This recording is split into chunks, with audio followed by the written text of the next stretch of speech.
Have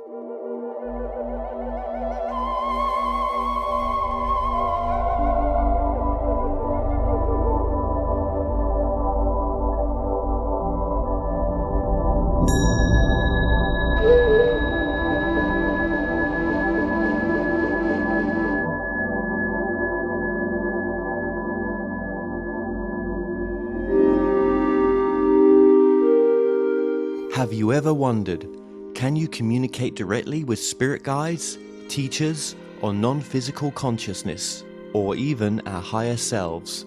What would they tell us? My name is Kevin Moore, and since 2015, I started to practice a form of communication which is termed channeling. I have been interviewing experts on my talk show to find out, does life continue after we die? And can we communicate with those that have crossed over? With each expert I spoke to, they all had different ideas. Is there knowledge from the past which could be shared with the present moment? So I thought, why not just speak to the non-physical world directly through channelers around the world? And that's what I set out to do. They Call Us Channelers will take the viewers on a journey into the phenomena known as channeling. And my main goal with this docuseries is to bring a new understanding and awareness to channeling by looking within ourselves and asking, is it truly possible that we can all use this innate ability?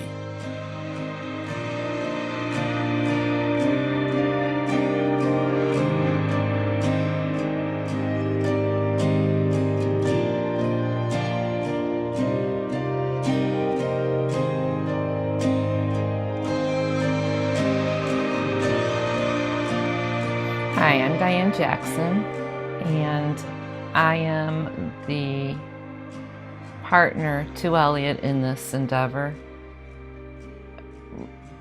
And I don't want to sound egotistical, but really, without me, he couldn't do what he does. Because when Elliott's channeling source, he's not conscious at all, and he's in and out all the time. And he looks to me to reground himself when he's been channeling for a long period of time in the workshop and such. And then frequently Source will come through Elliott and speak to me to tell us what our next step is, where we need to go, where we need to travel to, what they're going to do. And then I communicate that back to Elliott. And I am Elliott Jackson, Elliott Eli Jackson. I channel Source, pure energy, the totality of it all. Well, my father, when I was little, he had a lot of strange books that he wouldn't let us see. But I would sneak and look when they were gone. And they were all books about thought transference, the Rosicrucians, I believe, and with pyramids, and it would intrigue me, but I didn't understand what it was. And for a long time in my life, I was quite upset with my father because he would literally not say no to helping anybody. So I thought him to be weak. He was just the nicest guy, and people would always just be drawn to him. He would literally go out his way for another human being. I really didn't understand it. So I had a resentment with him until I began to understand what was going on, that he literally accepted everything and everyone as equal and treated them as such, no matter what. So it was just amazing.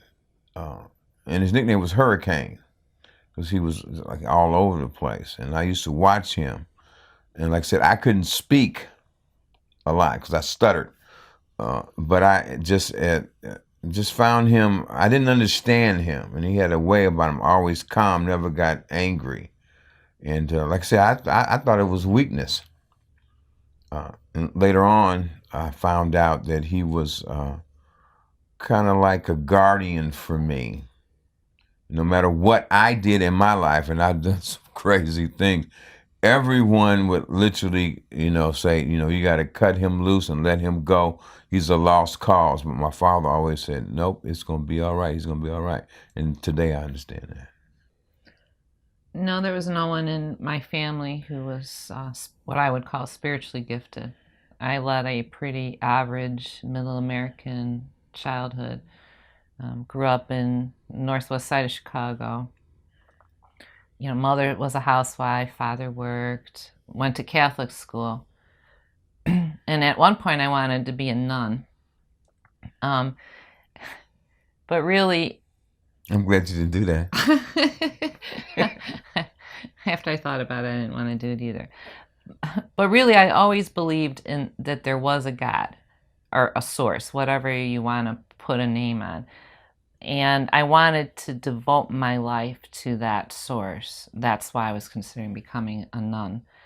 But when I would be in church and school, even when I was young, like 6 or 7, I would listen to the priest, saying the Mass and the Gospel and the homily and all that. And I would think, that's not right. He would say something and I just knew, my spirit knew it wasn't right.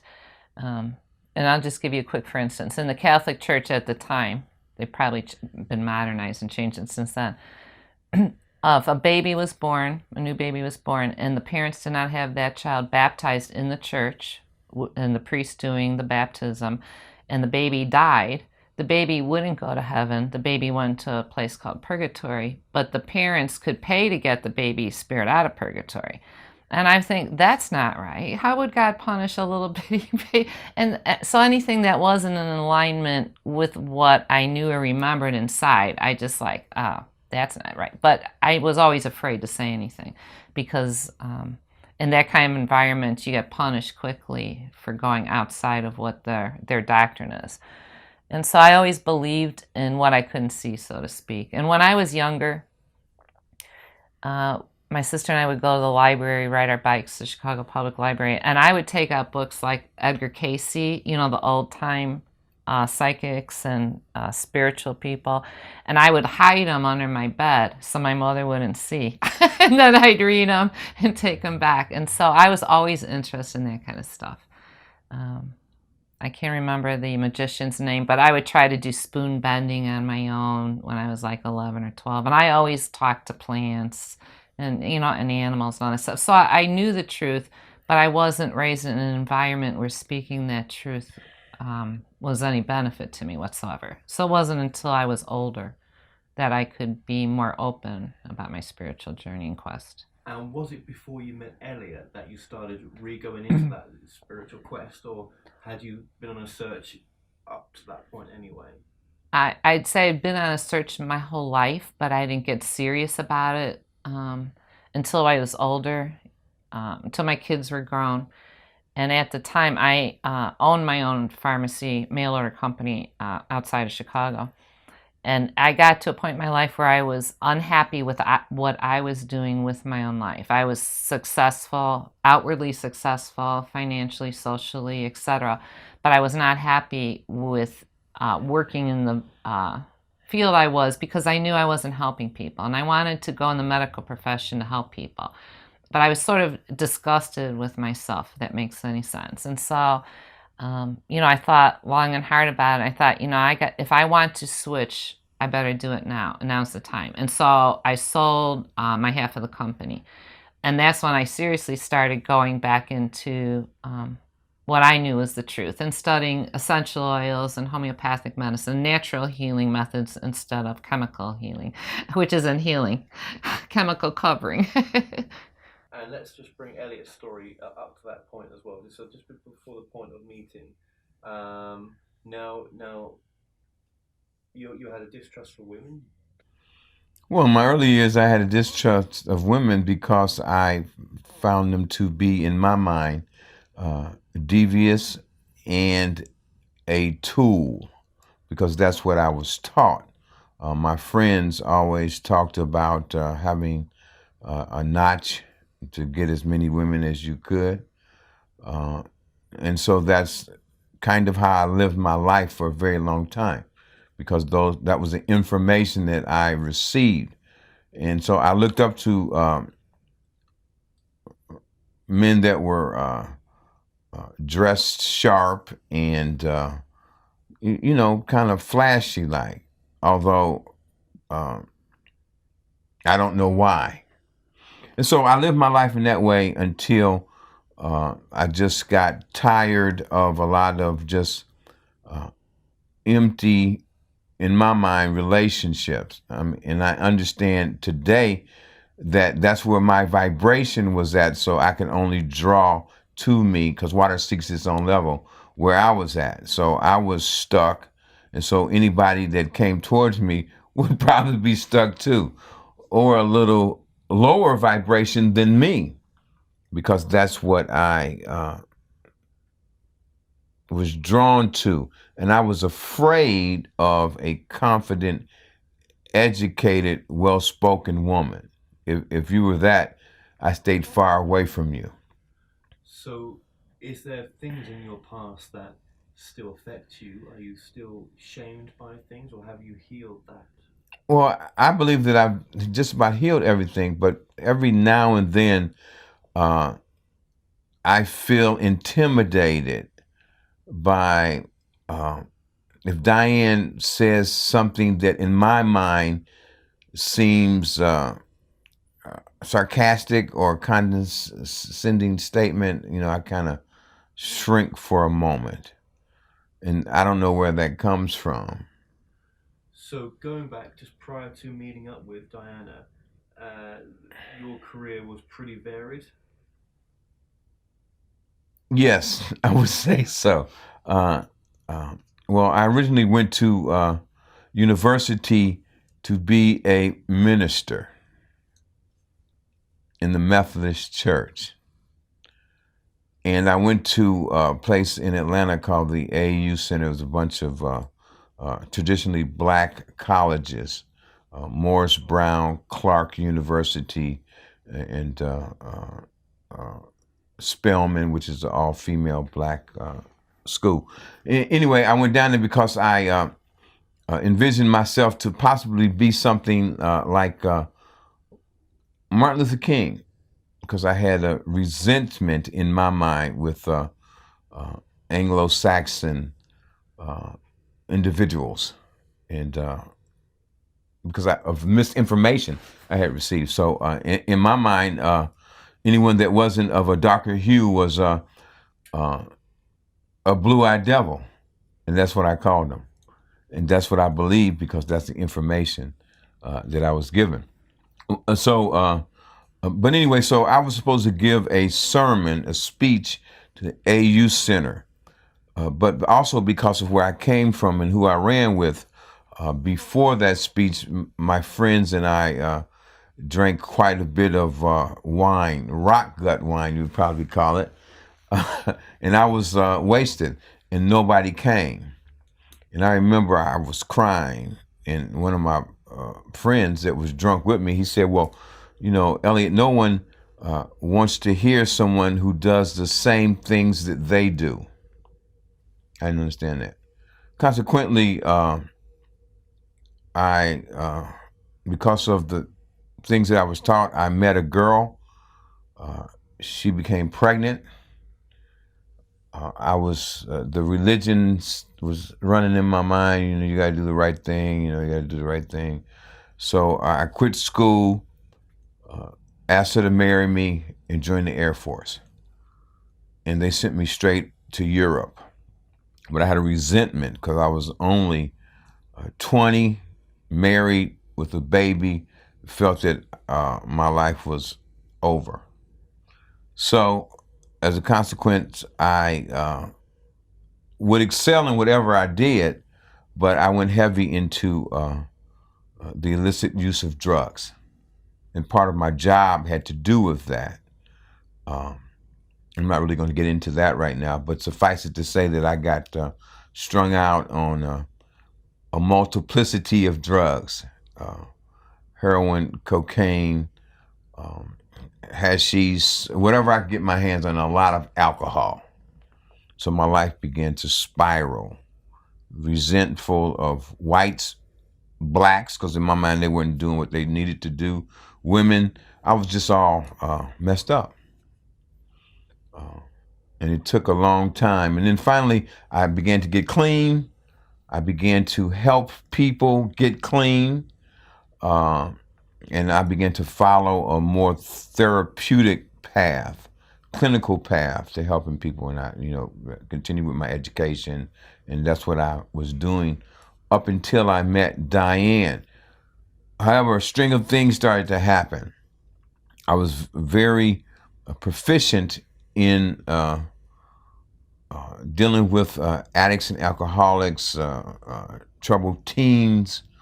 Had quite a lot of success. Worked at a prison as a therapist, ran a halfway house, worked as a counselor for troubled teens. But just before I met Diane, I was transitioning and wanted to get a new job. And every place that I went, something happened. And I was quite proficient. I was on the governor's staff in Indiana for smoking cessation and all that type of stuff. But wherever I went, I couldn't get a job. I've been director of facilities, and I couldn't understand. So I was just quite frustrated. But I know now that all of those things would have stopped me from what's going on today. Where were you at then when you met Diane? I was in a confused place. I was living in Skokie, Illinois, and I got a job working refi for mortgages, which I really didn't like, but it was pretty good money once you had a closing or something like that. So, and I just started writing poetry out of the blue. Titles would come to me, and I had sticky notes all over my apartment of poems, and I would sit down and just write a poem. And I didn't know I thought I was going kind of bonkers. I really didn't understand. And then I met Diane, and I thought her to be quite bohemian. I'll use that term. She had on like New Age skirts and jewelry and stuff like that. I thought, this is a different type of person. And then once we started dating, she started talking about going to touch healing classes and stuff like that. I was like, oh, well, I don't know about it. Maybe she's a bit too bohemian for me. Because I had tried some meditation and things like that in the 70s, but there were chemicals involved, and it didn't turn out too good because I would trip out. I had been through a fairly long, difficult divorce. My children were older, though. One was out of college, and one was starting. And so I was at a place in my life where I was really down. And I also was using drugs, but prescription drugs, and justified it because I was a pharmacist. I thought I could control it, and I knew what drugs to take when. And I also knew how to get doctors to give me what I wanted, which is not a good thing for me. So anyway, I got addicted to drugs, to OxyContin and benzodiazepines, amongst other things. And so during this time, I was probably like the lowest vibration I was ever at. So I was addicted to drugs. I had been through a divorce, although outwardly I still looked okay. And really, I think I was more concerned about how I looked to others than how I really looked to myself. So I had this false outward appearance of normality, and inside I was suffering and dying. And so actually I almost did die, and my family did an intervention, and I ended up in the hospital in a psych ward. Well, after I was brought back to life, I was in the psych ward. And I'll never forget, there's a doctor who I still see now, who I hated then but love now. And I remember I was in the psych ward, and he said, and I had my first meeting with him. He said, Diane, and he knew I was a pharmacist. He said, you're a drug addict, Diane. And I was really angry. I'm like, no, I'm not a drug addict. I just need these drugs. And he said, no, you're a drug addict, and I'm taking you off everything all now. And I was like, no, please don't take my drugs away. And he did, and he took everything away. And and really, if it weren't for him, and he's really one of the best addiction doctors I know in the Chicago area. So anyway, I got clean, and I stopped using drugs, and went to a rehab program. Actually, I went in Kentucky to a rehab program, and then I came back up here, and so I was really like learning how to live again, without a husband, with my children grown, and without the drugs that I thought I needed to get through life. So I was really beginning anew. And that's when I really got serious about studying different spiritual things. Because I was always looking for something. I just didn't know what that something was. And I hadn't found it yet in anything I had done. Whether it was a career, men, a marriage, drugs, nothing fed my soul or made me happy inside. So when before I met Elliott was just when I was, getting into more of, I was taking different classes, and like he said, touch healing, Reiki, quantum touch, whatever. I was like eager to soak it all up and learn. Well, Source always tells us and other people that anything that we've been through and gotten through the other side, anybody, not just Elliott and myself, and when we make it to the other side, that's a gift for us to share with other people, because that's how other people get better, is by listening to someone who's gone through it and saying, you can do it, I know, I've been there, it's okay. And pain can be in a different way sometimes. Pain can be a great motivator too. Many of the people I know who are on a spiritual path have been through times of great pain where they had to make a decision. Okay, either I'm going to give up now and I'm not going to go on, or I'm going to move forward. And if they choose to move forward, that's when they really start transforming. But also a funny thing, well, it's not funny, but even though Diane was on a spiritual path, and she was a different type of person, she still had a lot of physical stuff going on. So once Source started talking to me, because I do hear things, they would say, you have to tell her, and we're going to tell her she doesn't have that, because she was on an inhaler and taking, couldn't walk, her ankles would swell up and stuff like that. So I didn't understand that. I'm like, well, what's going on? So when Source started channeling, they told her, you don't have any of that stuff. You never had asthma, nothing wrong with your back. But she was convinced of that. And so it was a journey for both of us, if that makes sense. Let's move this to the part where Source started coming through, and that when that happened. Now I think probably Diane, you witnessed this firsthand, right? Yes, I did witness it. Correct. Present. So what happened? As I had told you, we were on a spiritual journey and going to various classes, and some friends of mine had suggested that I take this channeling class that was in the city of Chicago.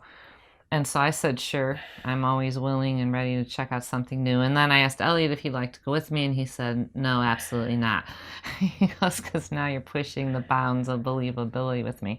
And so I persuaded him to come with me to the class, but mostly because I wanted him to drive me. I didn't want to drive from the suburbs in the city at night by myself. I wanted him to drive me and drop me off at the door. That was really that's really sad.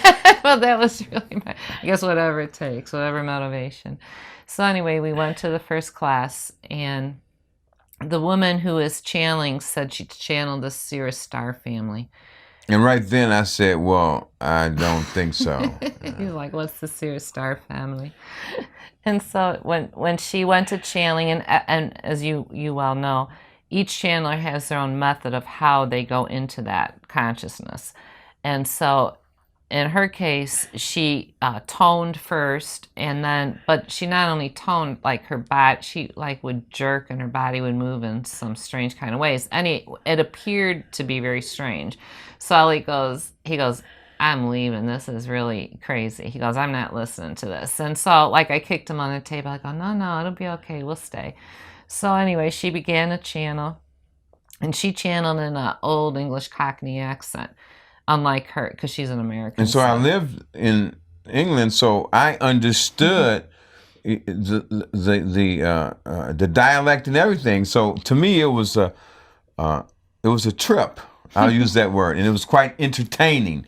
But I said, this is just some entertainment. This is not real at all.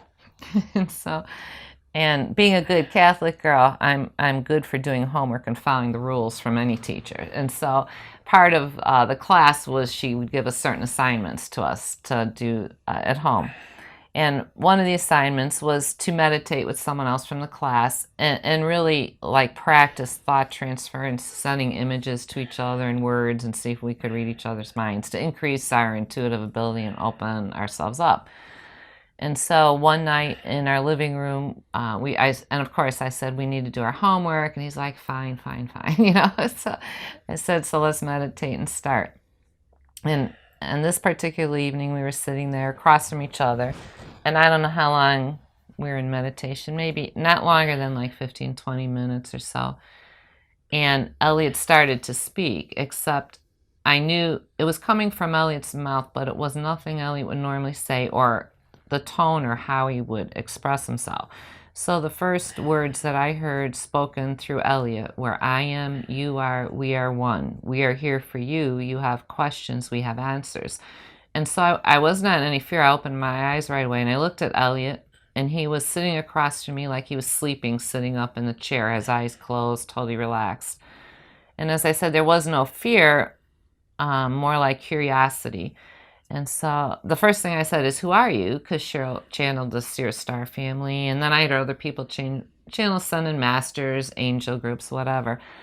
And so I said, who are you? And through Elliott, they said, we are all there is, was, and ever shall be. We are the Alpha and the Omega. We are the beginning and end of all things. We are from whence you came and where you are going to.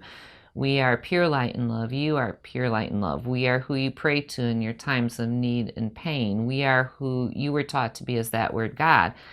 And as they were speaking, I knew, even though to my mind the whole thing was crazy, but I knew in my heart and my spirit it was true.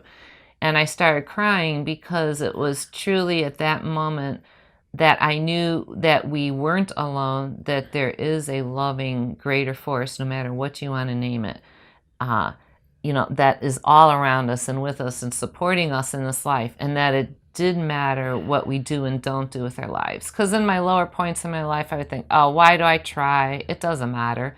After this life I die, that's it, that's all. Who cares? Why try to be a better person, right? Why try to help someone else? And so really there were tears of joy, really tears of joy that, that it was unbelievable to me, that, and the love I felt, just brought tears to my eyes. And so then they said, again, you have questions. And I said, why are you talking to me? Because I'm just me. And they said, we are speaking to you in this manner because this is what your spirit's choice was before you came to earth. This is your soul contract, so to speak. And they said, this is the one that we speak through's contract also, and the two of us had to be together in this lifetime before the work could start. And then I said, but why are you talking through a human being? Like, why lower yourselves to talk through, why do you come here to talk to humans? And they said, because at this time in human history, the mass consciousness is changing and being pushed forward in an accelerated manner by all the angels and masters and teachers and healers of past, present, and future and source are all here to help us advance. And they said they were going to smash all the lies and misinformation that have been told to man and womankind since the beginning of time. And so then they said they were going to come and talk to me more through Elliott. And then they left. And in the beginning, it was quite a long process. But Elliott was disorientated from having that high energy in him after they first left his body. So he came to, and he opens his eyes and he looks at me. And so now I've had this miraculous experience. And he says, and I'm crying, he goes, what's the matter with you, Diane? And so I tell him all this, and he's going, No, I didn't believe her. He's like, okay, honey. Like, that's okay, honey. When she told me, I was like, well, okay, if you say so. But the thing was, she was really crying. And she's not one prone to jokes or pranks or anything like that. So I knew something had happened, but when she said, I said, well, okay, So I really didn't believe her, but I knew something had happened. What was the change for you then? Did you to start believing in the work that you're doing then? Well, no, she's just taking notes and recording. And so we have recording, and so I would look at what she said was being said, and it wasn't anything I know anything about.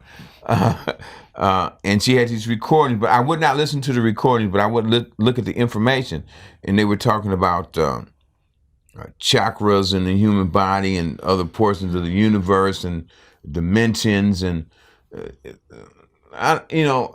I don't even think about stuff because like after the first time I wasn't going to be caught unawares. So since I thought, oh, now I have the opportunity to find out everything I ever wanted to know about anything. I don't do that anymore. Now I know I don't want to know everything or need to know, or I won't know until I need to know.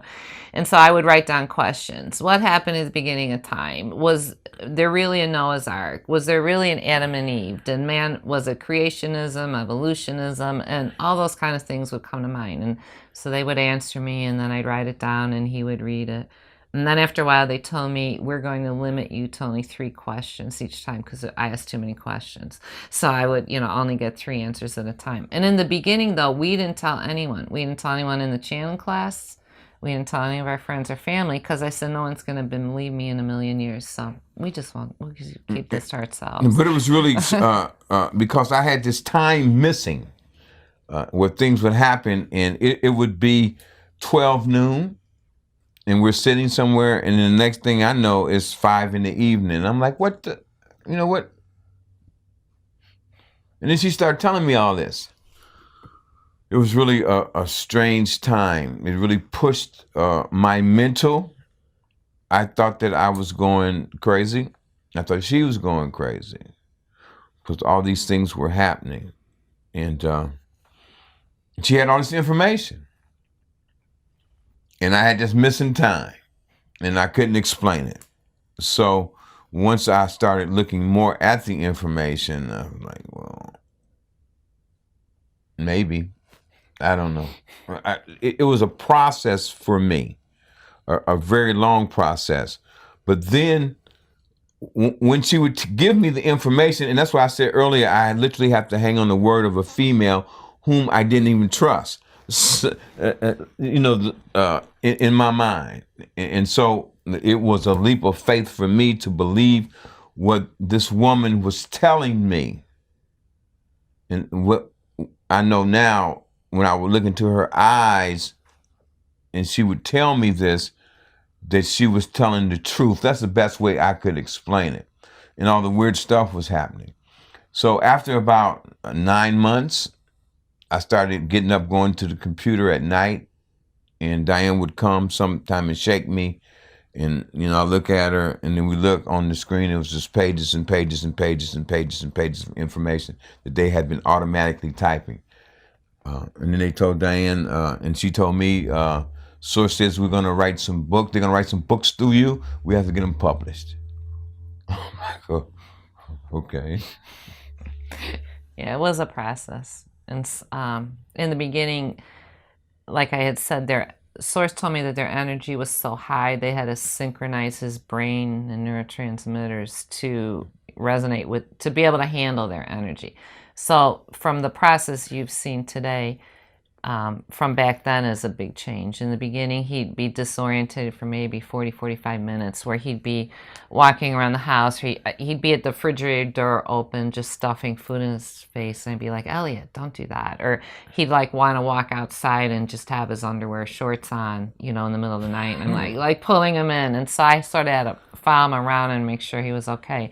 And then gradually it was a process, I don't know, maybe a month or two, then Source opened his eyes. So then when they talked to me, they were sitting up straight in a chair, not like totally relaxed, and they'd open his eyes. And then they were using his muscles to smile. And so they'd say, how does this look? And I'm like, no, that's scaring people. They'd be like making all these weird faces. I'm like, no, that's not good. You'll scare people.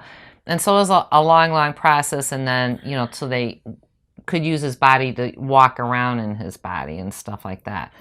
Now it's pretty seamless if you pay attention especially after Source has been in him for a length of time, like, you know, 2-3 hours. He's still a little disorientated. Maybe it'll take him like 2-3 minutes to fully come back into his consciousness, so to speak.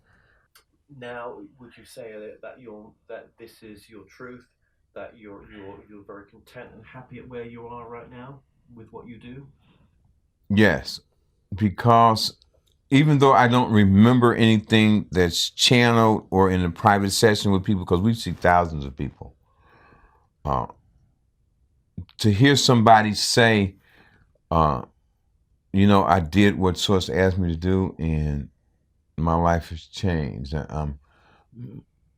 My mother and I we're best friends now, and you know I want to kill her, Elliott, and I'm like, well, no, I don't know, but if you say so. And just the things that happen to people and the things that have happened to us, just unbelievable things. I will share something. There was an event that we were supposed to go to that had to do with one of our family members. It was a major event, and we had made arrangements to go. We had paid for the hotel. It was in some states away. It was going to take a while to get there. So anyway, on the day, and we had a new car, a very nice, expensive new car. So something happened to it. We went to the dealer because we were supposed to leave to go to this very important event. And the dealer said, well, we've never seen anything like this, but we have to order the part from California. We said, well, you know, we need a loaner car or something. So we don't have any loaner cars. We can't get any loaner cars. We can't get the part. So we tried to get flights. With no flights, we couldn't get a flight. No, our bank account was frozen. All our money and stuff. So anyway, we didn't know what to do. So we had to call the family members and say, well, you know, we can't make it. And they're like, what do you mean you can't make it? We just don't know. So Diane was beside herself.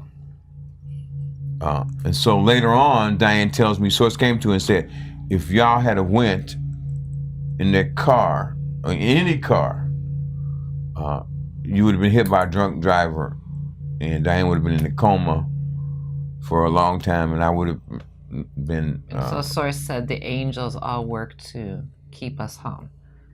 Of course, when you're going through something like that, you don't see it, but that's a good lesson for someone else, anyone else, because our angels are always working for us and with us and protecting us, and we have many spirits protecting us. And sometimes when we're going through something and things aren't working out, or they're working out because they're not supposed to work out, or they're working out that way for your protection. But in the moment, you can't always see that. And then when you get to the other side, you're like, oh, I see how that worked out, you know. So, of course, we were very, very upset. And I did not understand. And actually, when Source came through, and I was really upset and angry, and I was crying out of frustration. Then Source said, a little while later, are you done now? Are you done with you? I said, yes, I'm done. And I said, now we'll tell you why. Well, I was upset because I had spent all that money on them hotels and everything. Yeah, so anyway, our lives really got different. So Source can come through. Does it come through at any time in your life right now? They come when they choose to. I don't call them. Sometimes if I'll say I want to talk to Source, they won't come through. I think that's just to mess with me, though.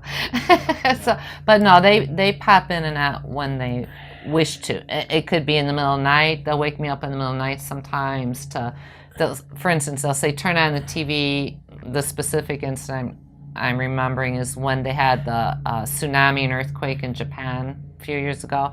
And they wanted me to turn on TV to see what was happening because they wanted us to send light and love and energy to help the people. So when there's major tragic events going on, they let us know if we don't know what's going on. One time, they drive the car when we're traveling. The first time that happened, it was maybe a year after the channeling start. And like Elliott said, he also gets messages when he's conscious. So he was driving, we were on the expressway, and he said, I think Source wants to come and talk to you. And I'm like, that's fine, but you better pull off the road because I don't want to die yet. And so then Source came through him right away, and they said, if you believe we are who we say we are, then why do you think we're not capable of driving one of your human cars? Because we gave humans the information on the cars and, to create them. And of course we can drive a car. I'm like, oh yeah, I never thought about that. Okay, check this out. We were driving from Florida home. I was very, very tired and I knew that I couldn't make it. So I wanted to get a hotel. I said, I can't, we can't do it. I went out. Next thing I know, we was at home. 18 hours later. That's crazy. Oh my God. Wow, yeah. Wow. So our lives got different. I mean, it's been quite a while now, so we're used to different. My work has taken me to a deeper appreciation of other people and what they may think that is different from what I think. And I am almost, I say almost, totally non-judgmental. Now that is a leap for me because I was very judgmental, opinionated person. I was. But now I can make an observation without being judgmental, and I could not do that before. For me, this work has taken me on an unbelievable journey. I think what I'm most grateful for from when the channeling first started till now is that because of Source coming through Elliott and to me, speaking to me all the time in the books, has allowed me to do what I truly desire to do in life. It is to be of service to other people and help other people. And it is such great joy to, all I have to do, people say, like, aren't you getting tired of all the traveling, all the phone calls and the arrangements? And I'm like, yes, but that's what's necessary to do the work. And if that's all that's necessary to do the work, I'm cool with that. I said, because just, and I'm sure you guys maybe have experienced it, to see the tears in one person's eyes, and see that transformation, say, oh, thank you so much. You know what I mean? To see one person change is such joy. And that is, it's given me a renewed purpose in life and a reason to go on and do what we need to do, because really there's no greater joy than helping others, and that's really the reason that keeps me going in life. And it's just a blessing to be a part of this work at this time. And yes, a lot of hardships isn't. A lot of difficulties present themselves also when you're trying to do this work, but anything that has been difficult for us personally too, and professionally, has made me stronger, because I've had to, and I continue to have to look to myself and change myself and grow myself, because I certainly am no better than anyone or anyone else watching this, nor is he. I mean, we're people who still have to work on ourselves and our own vibration to get to where we want to. But just, and maybe a new appreciation for life in the frailty of it, and sometimes sadness, because this, you see it really as humans, like any given moment we're like on the edge of insanity, and destroying ourselves. And so the work we do in others like us is so important now to healing Earth and humans. It's just great joy. And do you feel that, you can't change the world, but with this work, by changing the individuals, or changing ourselves individually, that has a ripple effect to the world? That's the Well, only way things change, by changing yourself, one person at a time. That's what Source talks about in the new Sapiential Discourses Universal Wisdom, Book 3 that just came out. There's a chapter on states of consciousness, and there's a subtopic called the stream of consciousness. And so Source explains how going from self into the stream and how it affects the greater. So now I understand that, yes, I can change the world, and so can you. So we can change the world. Before, I would say, well, we can't change the world. But now I know we can, and that's the difference in all this for me. Because by me changing and him changing, I'm just using us as examples, then even when they're not conscious of it, it changes your close family members and your close friends, and it ripples out. It might change your neighbors, and it is truly by one person doing the work on themselves and raising my own vibration affects him and affects her and affects my daughters, etc. Well, Source wants to come. But we wish to answer this. All of you are the same. So when one of you does something, actually, all of you are doing it. Now, that may not make sense to your mental. The mental is the lowest portion of the human being. We will tell you that. So when he does something that he thought he could not do, and he speaks to you and tells you that he has changed, that he has accepted something, and you look at him when we are not totally present in him in this manner, you know without a shadow of a doubt that we are real and that you can do anything. Because when we are not in him in this manner, he is quite crass. We will say that because that's what he is. And braggadocious and all kinds of things. And we are just the opposite of that. But we are the same. So why did he choose the life of an African American to do this work?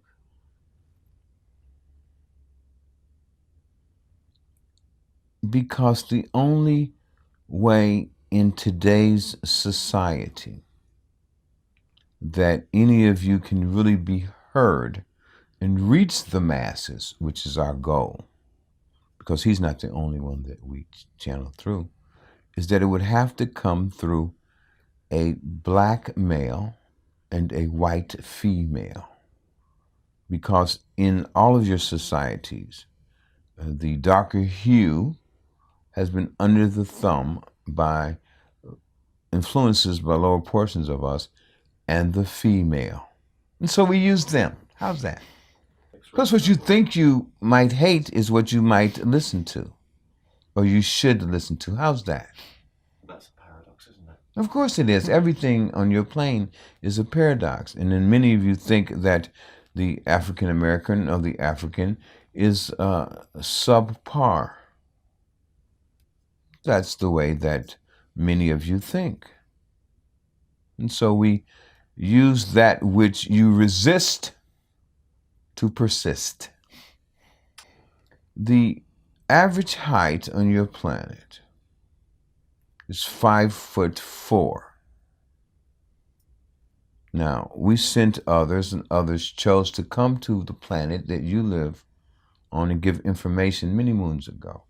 And they were very, very tall. So anyone over the height of 6 feet is a leader, because they have to be literally looked up to. That's why you're doing what you're doing. Goodbye.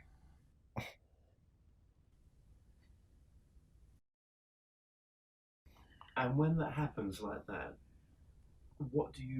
how do you feel when you've come out of that space right now? Lost for a moment. And then that's why I always look to Diane.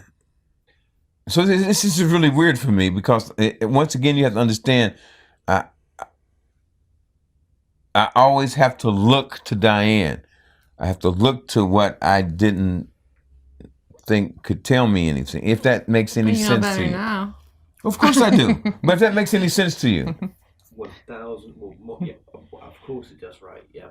And so I wanted to ask you then, you guys you individually could not do this work alone, and that's what's just come through there as well. Explain the reason for the mixed race as well, and how that works.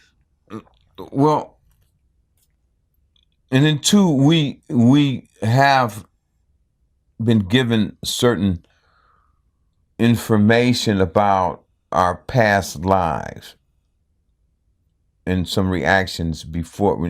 We're not going to talk about that here, but suffice it to say that I guess it was in the stars. I use that term.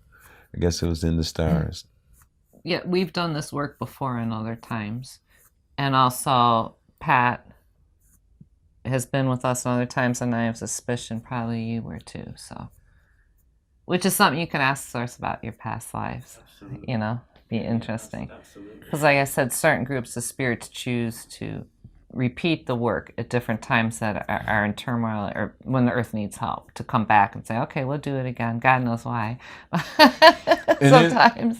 Source wants me to tell someone that is helping you that curiosity killed the cat, and that's what they're banking on.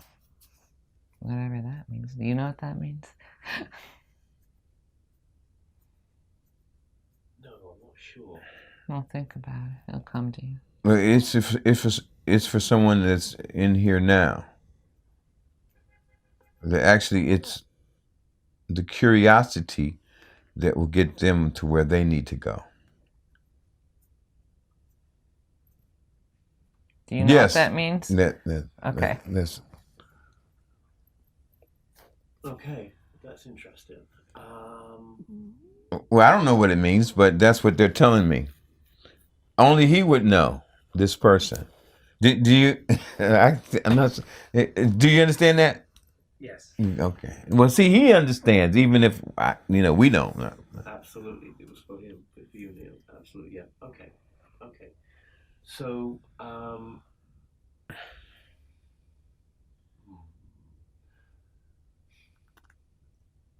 you're open, would you say now, to wherever this work is going to take you? Yes. Kind of, sort of. Because I'm. Yes. Well, yes, and yes, and maybe. That's my answer, because I still have doubts in myself, human. In the beginning of all the books, before Source writes, I do the acknowledgement and the preface. And in all of the books, I talk about my human frailties and how I'm in doubt. Can this be real? And am I worthy? Because I still lay back on a lot of that old information that I received. Am I? Who's gonna listen to me? I mean, if that makes sense to you. So I still have those times, but that's where my my meditation and my prayers come in. Personally, for me, because a lot of times at night, and I'm by myself or Diane is asleep, I say, is this real? You know. Thank you for being honest about that. No, I think that I can't ask anything more from you about rather than being honest. Well, Diane, how do you feel about what Elliott said there? I feel, I think for me, in a way, it's psychologically easier because I have the evidence of them actually speaking to me. And if I think it was reversed, maybe I'd feel a little more like he does. So even though he knows that I'm telling him the truth, he sees the books, I think the experience of actually hearing Source talk out loud through a person is easier to accept than to rely on someone else's word. Well, Source just did a new meditation CD that we introduced, and at the workshop that we just did, it was played. And I'm still uncomfortable hearing my voice like that and what was being said, if that makes sense to you. And so to me, because of, the culture I grew up in, it's all just a trip. But it's a wonderful trip, if that makes. I believe in the beginning, there was more fear on both of our parts for what the future would bring. Well, let me just add this then. I mean, don't you see that you're healing your own culture? Don't you see that who else was going to step up in the African American community and show this truth but you? Yeah? I guess. Don't guess. I mean, that's where it's so needed, though, isn't it?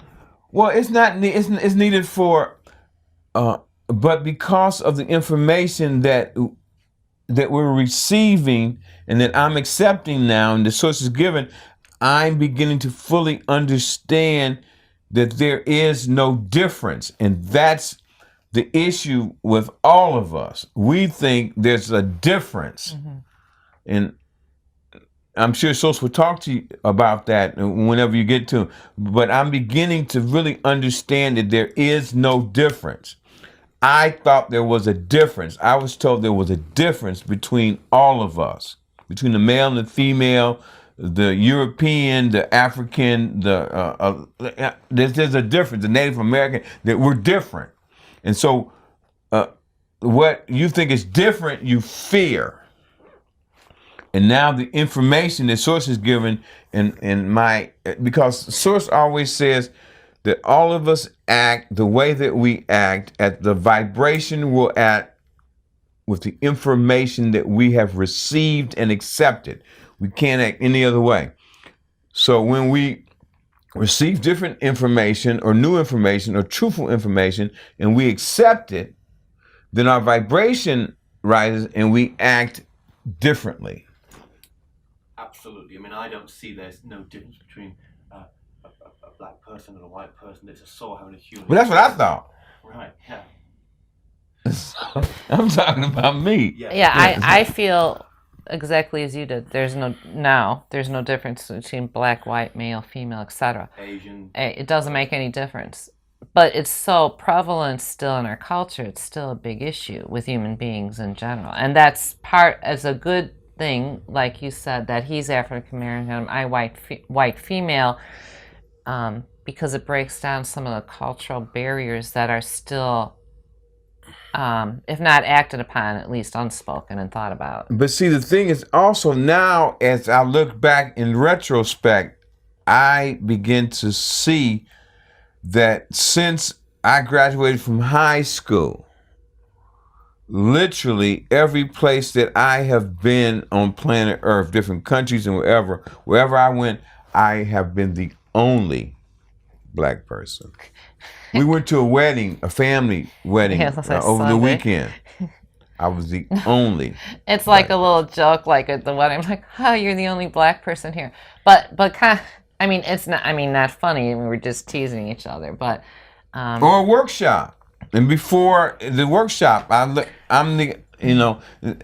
Yeah, but then consequently, we ended up living here where I'm the only white person.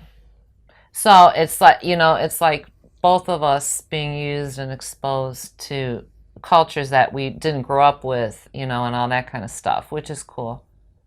Thank you so much. Just wanted to get something in there about that. Mhm. I think that's an important part of that. We're not healed from that still yet, right? Oh, It's not the world I understood it to be, but that's everyone's got a different truth. So what do you guys want your trace to be when you're not here anymore? Now that's what do you want your trace to be in the sense of what you've left with the work that you're doing? Well, my goal is what Source has given in the books, that I accept everything and everyone is equal and treat them as such. That's what I'm trying to do right now in my life.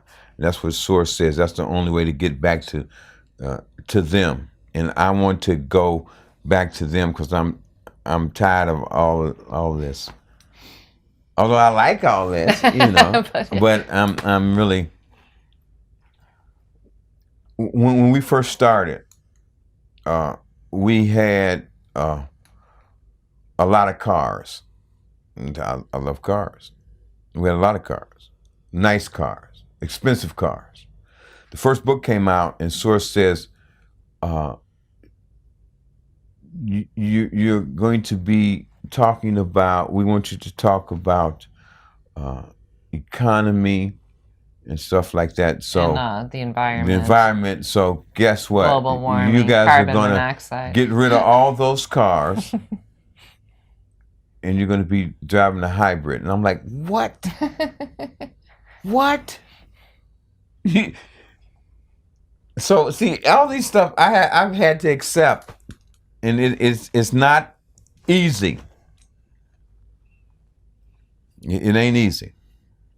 But now I wouldn't do anything else. Yeah. So you've left a great trace with just this material in these books so far. Well, the last poem in this book is called "The Spiritual Life," and it says, spiritual. May I read it? Because it blew me away. Because see, these poems are channeled too. It says, "A spiritual life is lonely at times. There seems to be no time for a simple glass of wine. I'm running around helping people heal all the time. When will my time just be mine? There seems to be no sun. There seems to be no fun. The clouds are everywhere and the rain is falling. But I just keep on walking because I know many souls are calling. I stay on the old rugged road to glory. I am bound to make love my story. I keep walking towards spiritual glory. I pull myself out of the lie quarry and keep picking up truthful spiritual allegories. Then the sun shines and I am just fine. But some days they think, and so do I, I'm out of my mind. Because spiritual revelations keep filling my mind all the time. And I don't know what to do. Could these spiritual things be true? What about all the things they told me when I was reborn anew? Surely I don't know what to do. Am I just like you? Nah, that can't be true. I thought I was one of the select few. I don't know what to do. Am I going cuckoo? There are times when I am the only one on the road and I just want to fold. Just drop off this spiritual load. Maybe I can just leave it there on the stairs. Maybe I'll just cut my hair. Then I'll get a different kind of stare. Instead of the ones that cause me to feel like I'm hurt. Bare. From all those religious stares. But I don't give up. I just keep walking and doing my spiritual talking. 'Cause no more in my life will I be balking. With those non-spiritual ones, I won't be flocking or hanging out with those who are not seeking spiritual matters. I just need to hear uplifting chatter, cause my goal is to be a master, cause my sterling spiritual ideas are about to fly up, way up in the sky. Before I die, I won't be living no more lies. I'll be on a spiritual high. No more eating bullshit pies will I. No more buying into those lies. Because I know down the road, many are waiting. Those that are tired of hesitating. Those fed up with worldly masturbating. Those done with all that non-relating and unfilled dating. Those done with the hating. Those who are spiritually anticipating. And those who are sick of debating and dictating. Those that are ready for some equating. Those awaiting spiritual translating. All those souls who need spiritual updating, because we all need no more mental aggravating. We need truth circulating, because all the lies they gave us before were devastating. The spiritual life is lonely at times, but there is joy in seeing them physically, mentally, and emotionally unwind, to see them become loving and kind, to see others graduate from a diseased state, to see them standing at the ancient gates and watch them escaping the fate bait, thus changing their fate, losing all that hate, and beginning to see that all are great. I know that they are not spiritually dysfunctional anymore, and it is worth all the gold in the store. So, to tell the truth, my life is not a bore. I'm back on the road to infinity once more. It's higher self speaking there, isn't it? That's beautiful. Thank you so much for sharing that. And so a lot of times, we tell people, when you talk to Source, you're really talking to yourself. And I think they'll explain that to you. And so that's really hard for us to grasp. And your trace, Diana, what would you like your trace to be with this work? That I've done the best I can to assist in spreading the truth to the most people I can, thereby making hopefully some change here on Earth.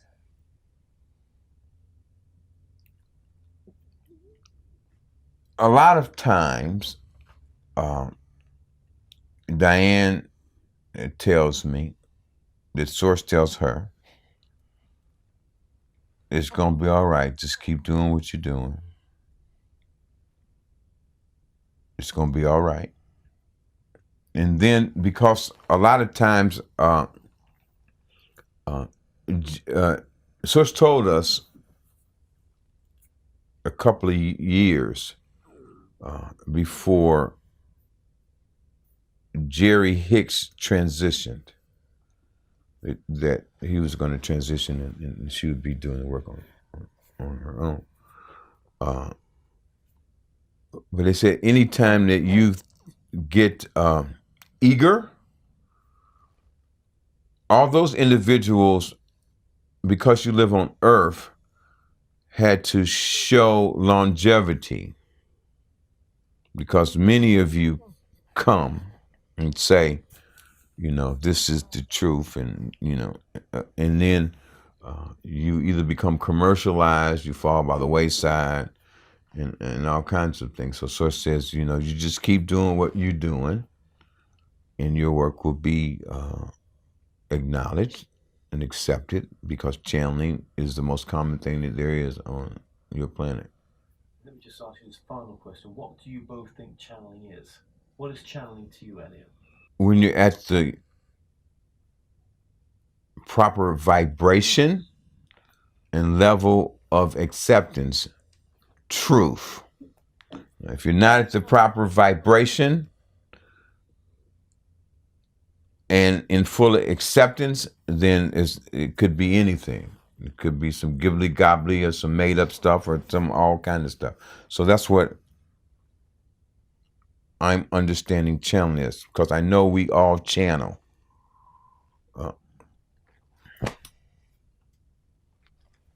A definition, I believe, of channeling. A definition would be, first of all, allowing yourself to be open to receiving information from something, an energy outside of yourself and your own consciousness.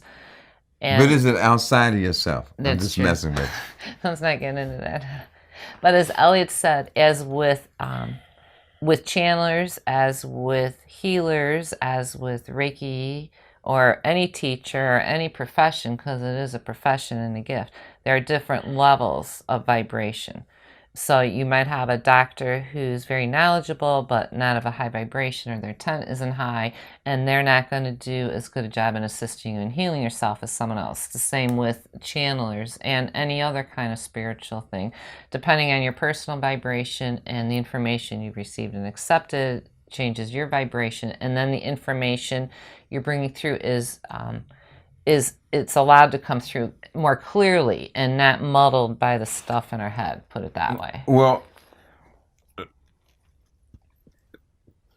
Source told us that channelers, the information is for everyone. Now, if someone says that they're channeling and it's not for everyone, then they're receiving information from a different level of all there is, because the truth is for everyone. It's for the masses, not to be kept a secret only for a because I'm going to tell you, this is just for us. Yeah. Just for our group, our coven. This is just for us. We don't pass this on and see. That's not pure channel information. That's channel information. But pure channel information is for everyone. Does not exclude. And that's in the second book. There's the first chapter is called The Spiritual Revolution. And Source talks about the tree of information and how we run under the tree to try to get the shade and comfort. But after you're sitting under the tree, you say, well, this shade is these leaves are falling off the tree, and people, and they're telling people you can't come under this tree. So that's not true channeling. Channelers are healers too. Well, sorry. We'll answer that. If you have a gift from us, from self, it is to help others. You also live in a secular world. And as long as greed is not involved, then you should charge, because your time, the information that you are sharing, but do not let greed get in. That's where the issue is. Greed even for ticket sales for events? It depends on where the monies are going to and what they're going. So we always tell Elliott and Diane and Patricia and people like them, charge, but make sure that you do some free charity, as you use that term, for nothing to many, but not all. Then how will you survive?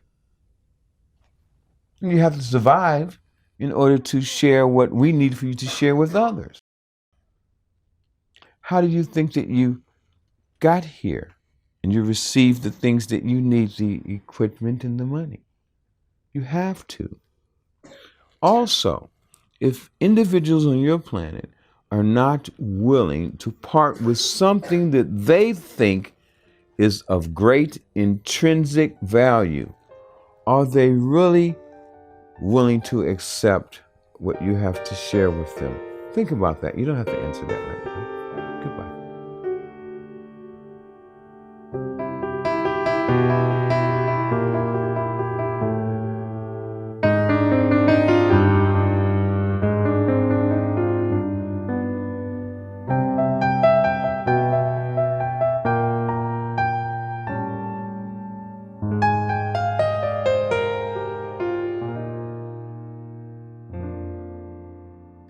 one thing I really wanted to ask you as well, just before we bring Source through, was how can someone that wants to get into doing it in a trance state do this? I mean, is that even answerable? Is it just a gift that you've been given, do you think? I don't know.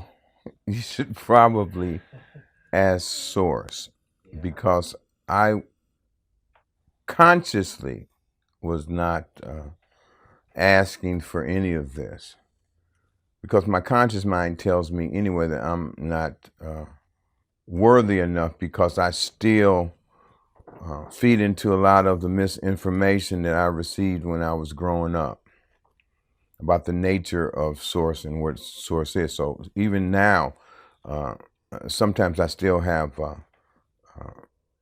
questions in my own mind. Yes. If that makes any sense. It does, because to sort of disconnect yourself, it's a gift in one sense, because it's so unfiltered what comes through. You're not there, and there's not many I know that do it the way you do it. Yes, there is a few others, but the majority it's conscious channel.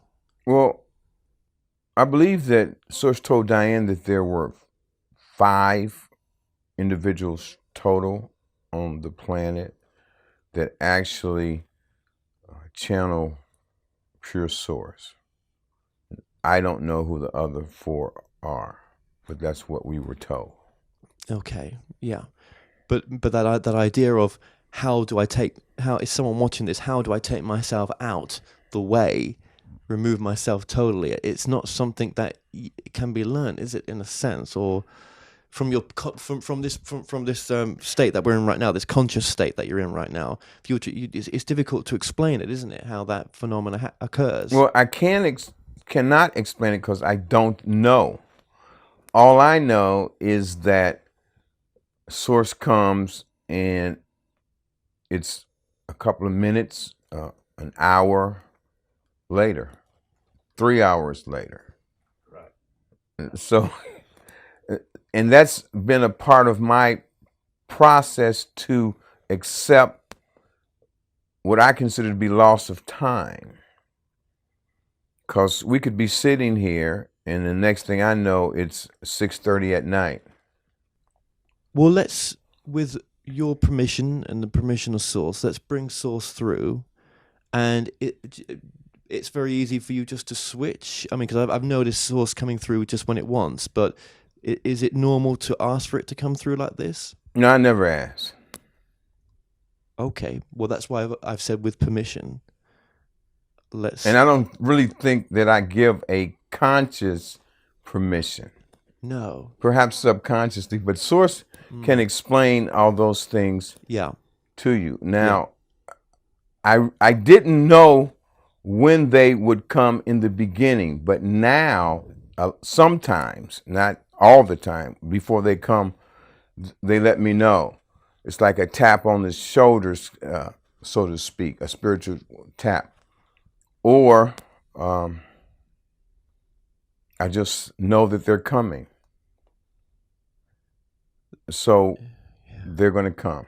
That's the best way I can explain it. Okay. Well, I'll let you relax, and I'll let you... He doesn't need to relax. Hello. We love you very much.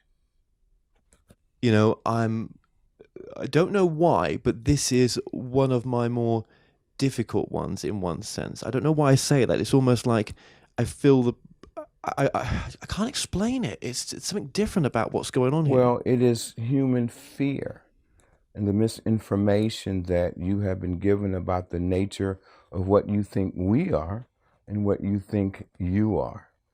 A lot of it has to do with thinking that there's some type of separation and that we're on a higher plane of consciousness. So we will explain it as we do to most. This is for anyone that may view this information, because it's important at this time on planet Earth. We are energy, friction, motion, velocity, lift, all atomic matter, subatomic matter, mass. We are the very air that you breathe on planet Earth. You breathe in, you breathe out. Air, spirit, God. All the plants, all the animals, even the stones and rocks. When you breathe no more, air, spirit, God, you are no more your manifestation. So if we're the very air, and this is going to be exciting to some and a bit strange to others. If you breathe the very air us, that means you are us. Why Elliott? Why have you, what is the agreement with Elliott in this lifetime to be working with him? We don't have any agreement with him. But in the beginning of it all, when we were all together, all air, in one collective spot, there was no physical. Everything was non-physical, the air. We gave an information to Neil Donald Walsh originally in the first manuscript that we used him for. We were bored. We were just there, floating, doing nothing. Nothing around us, nothing, because it was just us, the very air. And so, you can call it the Big Bang if you like. We don't care. Those are all terms on your planet. On other planets and planes, there are other terms. The Big Bang. We exploded into thermonuclear fireballs. You would understand them to be as suns. Very hot and intense. And from there, portions broke off. Satellites became other masses and planets in your galaxies and the others. However, a portion of us, which you would understand to be as trillions and trillions and trillions, stayed non-physical and became what you understand to be on your planet as the angelic. That's the best way to explain it. Thank you.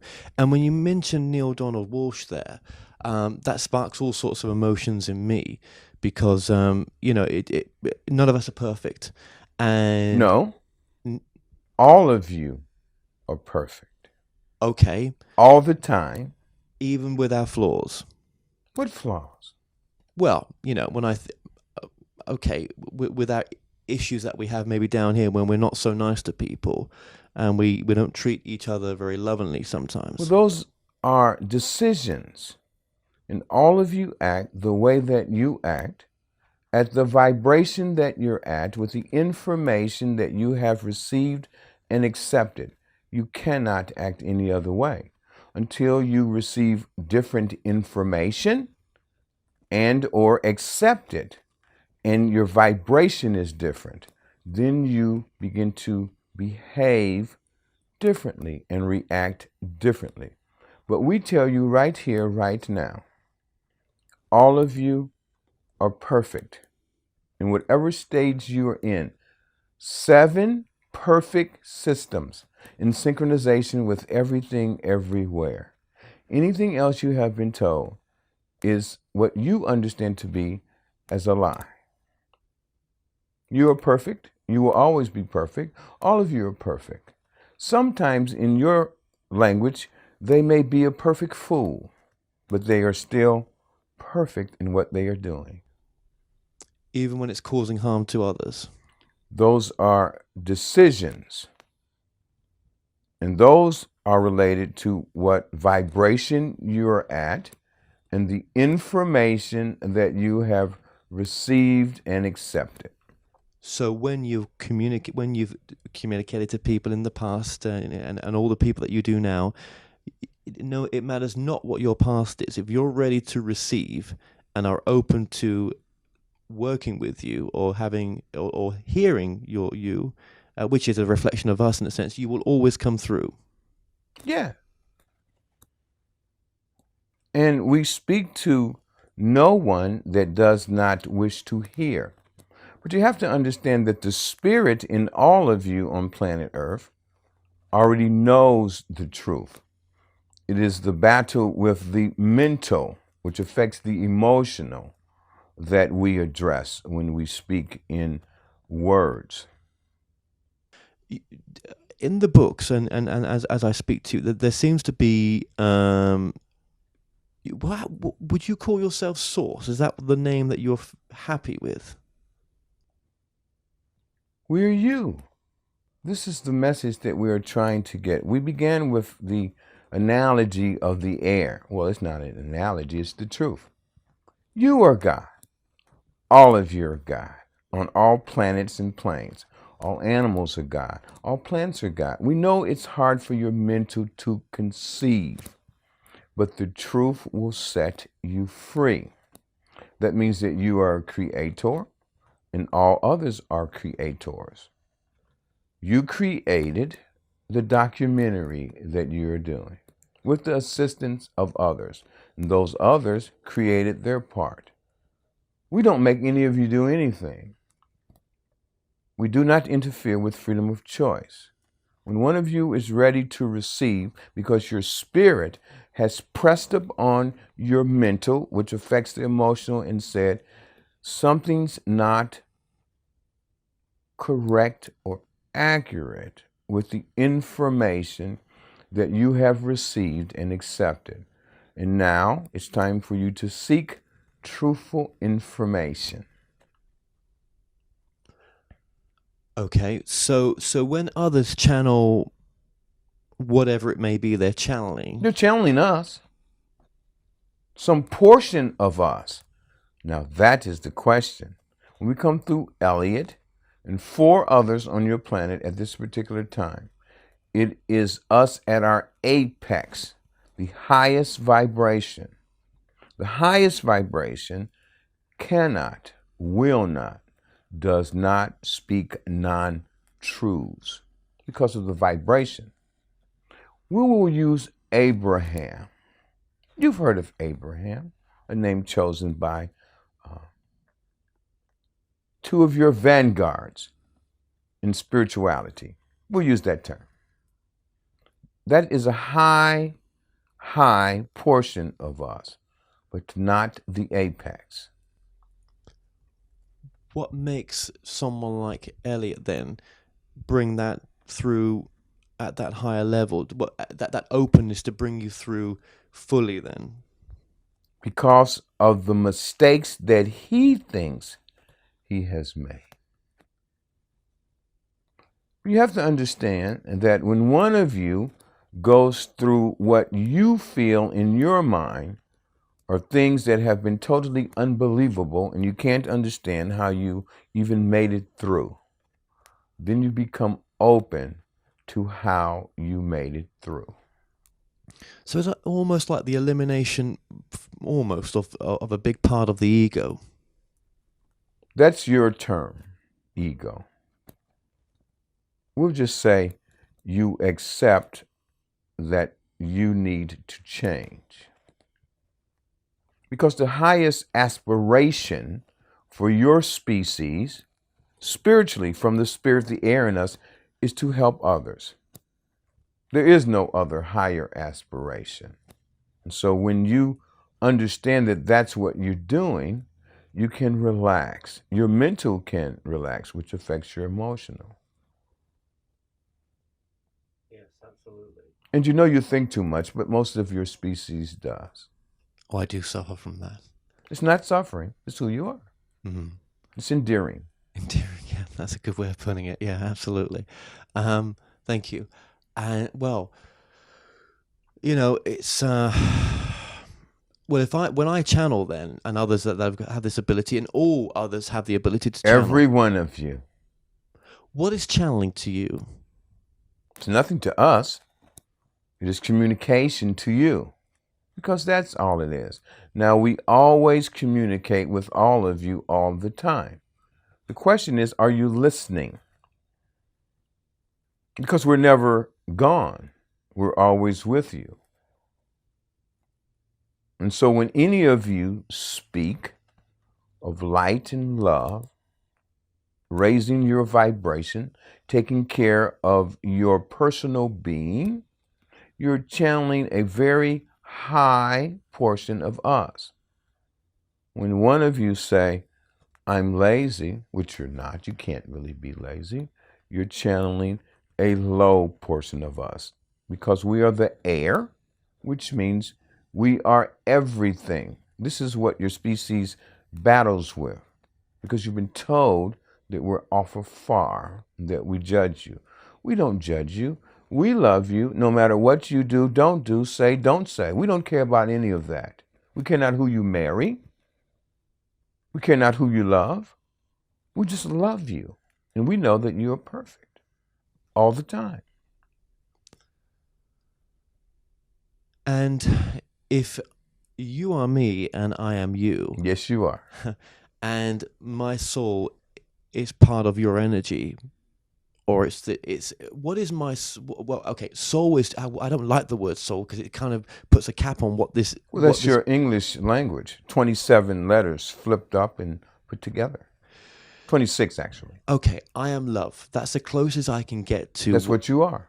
Right, that's the closest of an analogy, human-wise, I can get to what this is inside or behind my eyes right now. That my awareness of I am love. Right, that's the okay. So I am you, you are me. I can't remember being where you are. I can't. Correct. When one of you takes human form, you forget two things: that you are us and we are you. That you're a creator. There's nothing that you cannot do, nothing that you cannot have. Even those things that may harm you, because we don't interfere with freedom of choice. You do what you do. All of you do what you do when you wish to do it. No one has ever made any of you do anything. If someone were to burst into this house right now and put a gun to your head and say, you will kneel right now, you have a choice. You can make a decision to kneel or make a decision to look at them and say, I'm not going to do that. But out of fear, what you may not realize is if your spirit goes to your mental, which affects your emotional, and you say to the low vibrational person who would break into your house, because only a low vibrational person would do that, I'm not going to do that, then it is the impotence that will cause them to put the gun down and walk out the door. You know, sometimes I say to myself, was there just nothing better to do on a Saturday night where I came from to have to come into this experience and forget you, forget me? Or was this just perfect? Was this the highest calling? Was this the promise we all make to ourselves to go through this experience? There is expansion from what we were in the beginning to contraction to what we were in the beginning. That is the journey of what you understand to be as any soul, anywhere, to get back to us, the oneness, totality. Now, because you took on a physical form, yes, you forgot that you were totally non-physical before. So the journey on your planet and plane is to remember that you are us and all are equal and should be treated as such. Now, of course, your species has come up with some name for what you think we are and where we are. That would be the heaven thing. But of course, because we're energy, there's no streets of gold. We would use copper or wood. It's just as beautiful and valid. So that's in the mind of your species. Okay, so this was very important to come here. This was the only way then for you and I to evolve, to get to know. Not really. There is social media, YouTube videos, radio, books. We always talk to all of you. And we're not talking in one of the media avenues that your brain accepts.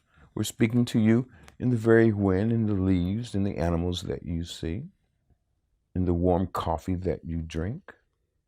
We always talk to you. And the only thing that your species can do for us is to talk to us. That's all we have ever asked you. To acknowledge that we are there and we are you. You can't give us anything else. We're non-physical, so we don't have sex. We don't eat, except through one of you. So our experience of whatever we've gone through down here, even the taste of milk chocolate, is just so warranted. Isn't it a wonderful thing? It is, absolutely. Salt is a wonderful thing when used in moderation. Yeah, everything in moderation, right? Everything.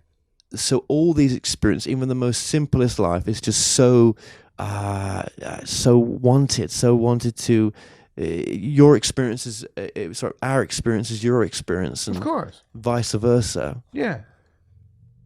But now, there are others of you in other spaces and places. You're not the only ones in the universes. And for your species to even think that is what you would understand to be as your word, arrogance. When we talk about the other universes, we're talking about the parallel universes. You can call them parallel if you like. Some are horizontal. Some are vertical to you. Some have not even been created yet, because creation, as you understand that term, is always happening everywhere. You know, what used to make me wonder was, in my little tiny mind, was... Your mind is not tiny. It has lost some capabilities because your species began to eat meat. You were not designed to eat meat. When that happened, it affected your brains.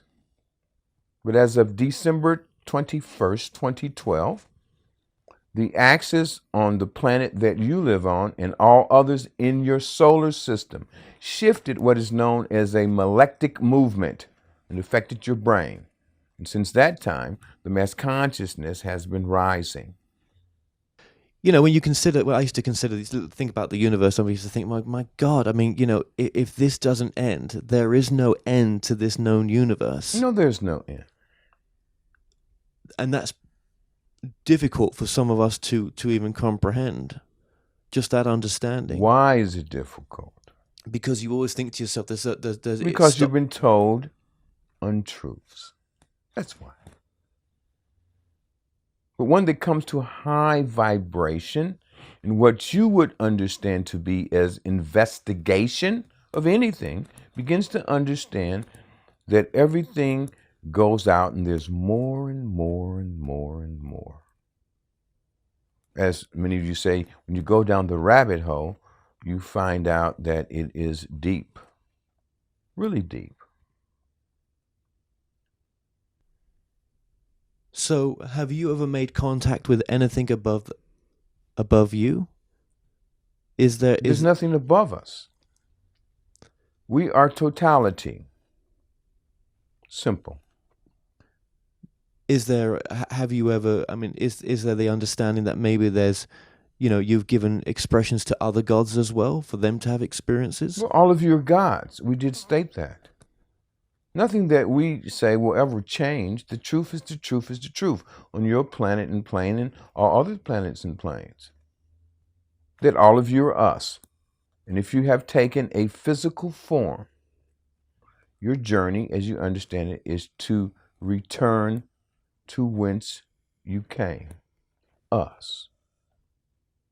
The only way to do that is to accept everything and everyone as equal and treat them as such.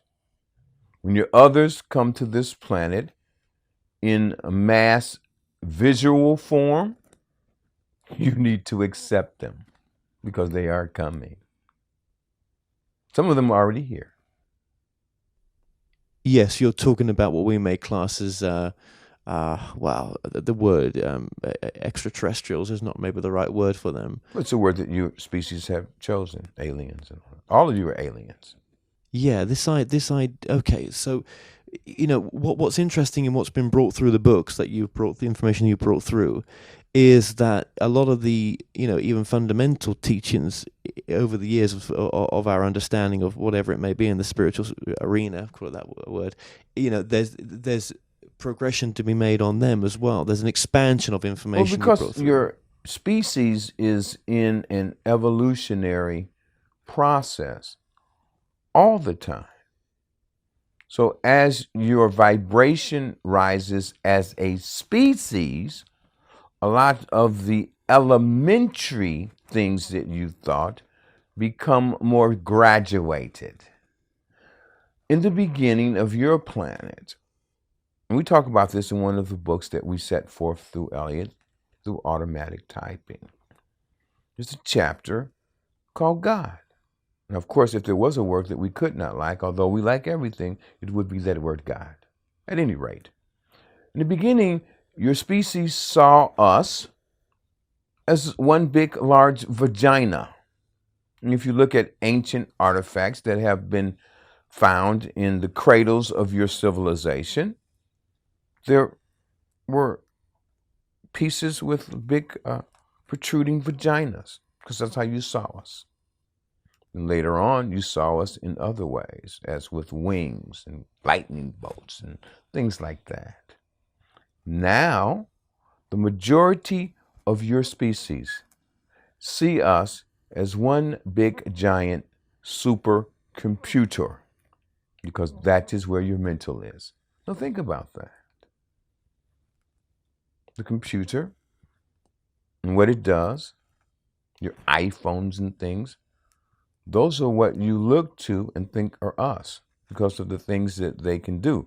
But what you don't realize, because you have forgotten, is that the iPhone and any computer is but a mere replication of your magnificent brain, because that's where they came from, your magnificent brain.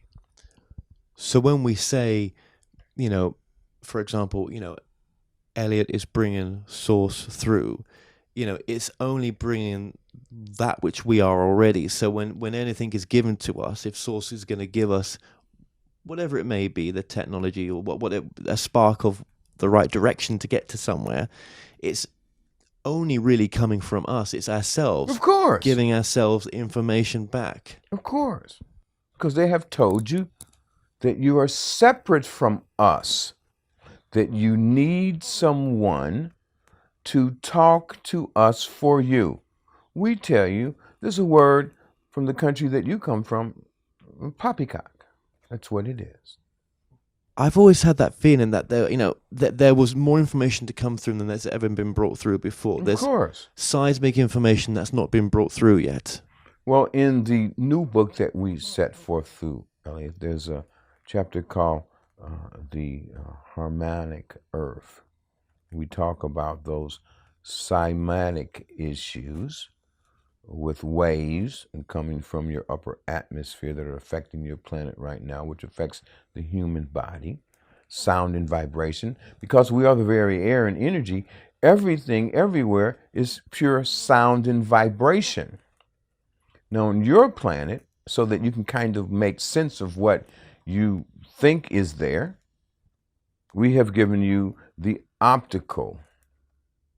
So your optical transfers and gives you a view of what you think is there, the manifestation. But everything is air and molecules. So if you saw what was really there without your optical, you would freak out. You would not even take the next step or go into an elevator or a skyscraper or anything else, because everything is literally atomic matter. With newer information that's going to potentially come through, it doesn't take away the timelessness of people's work, because the souls at the level that they're going to approach that work at are at the level they're at. It makes sense Correct. for them. But there is an evolution that's coming through. All the time. It's an evolutionary process. There's processes, and then there's processes, and then there's more processes. Would we? And then there's more processes. Absolutely. Would we be, if we could even just look into some of the work that's going to be there in the next 100 years in spirituality, would it shock us as to the nature of what this reality really is? Of course. Because all of you were at one time on planet Earth able to dematerialize and transport yourself somewhere else. But you lost that when you began to eat meat too. But it's coming back. Yeah. Levitation is real. Transporting yourself somewhere else is real. Now, a lot of people try to figure out how the pyramids were put together and all that. Well, humans did move some of them, but levitation played a large part. From some of your others that came to your planet before and gave you that information and assisted you in building the pyramids that are not just in Egypt, of course, they're all over your planet.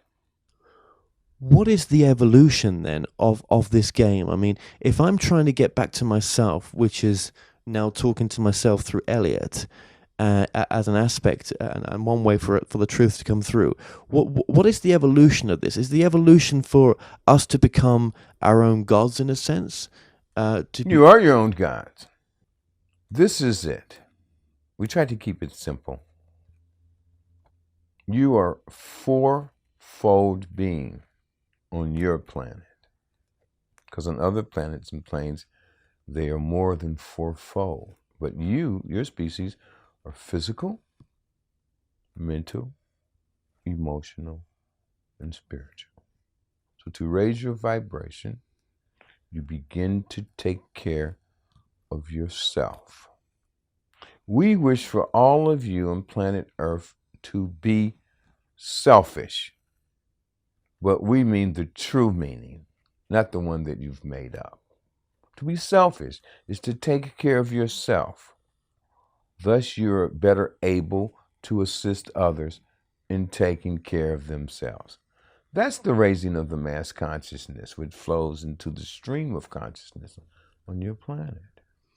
So if the world is in a place where we're not completely happy with it, then we have the ability then to shift into another reality?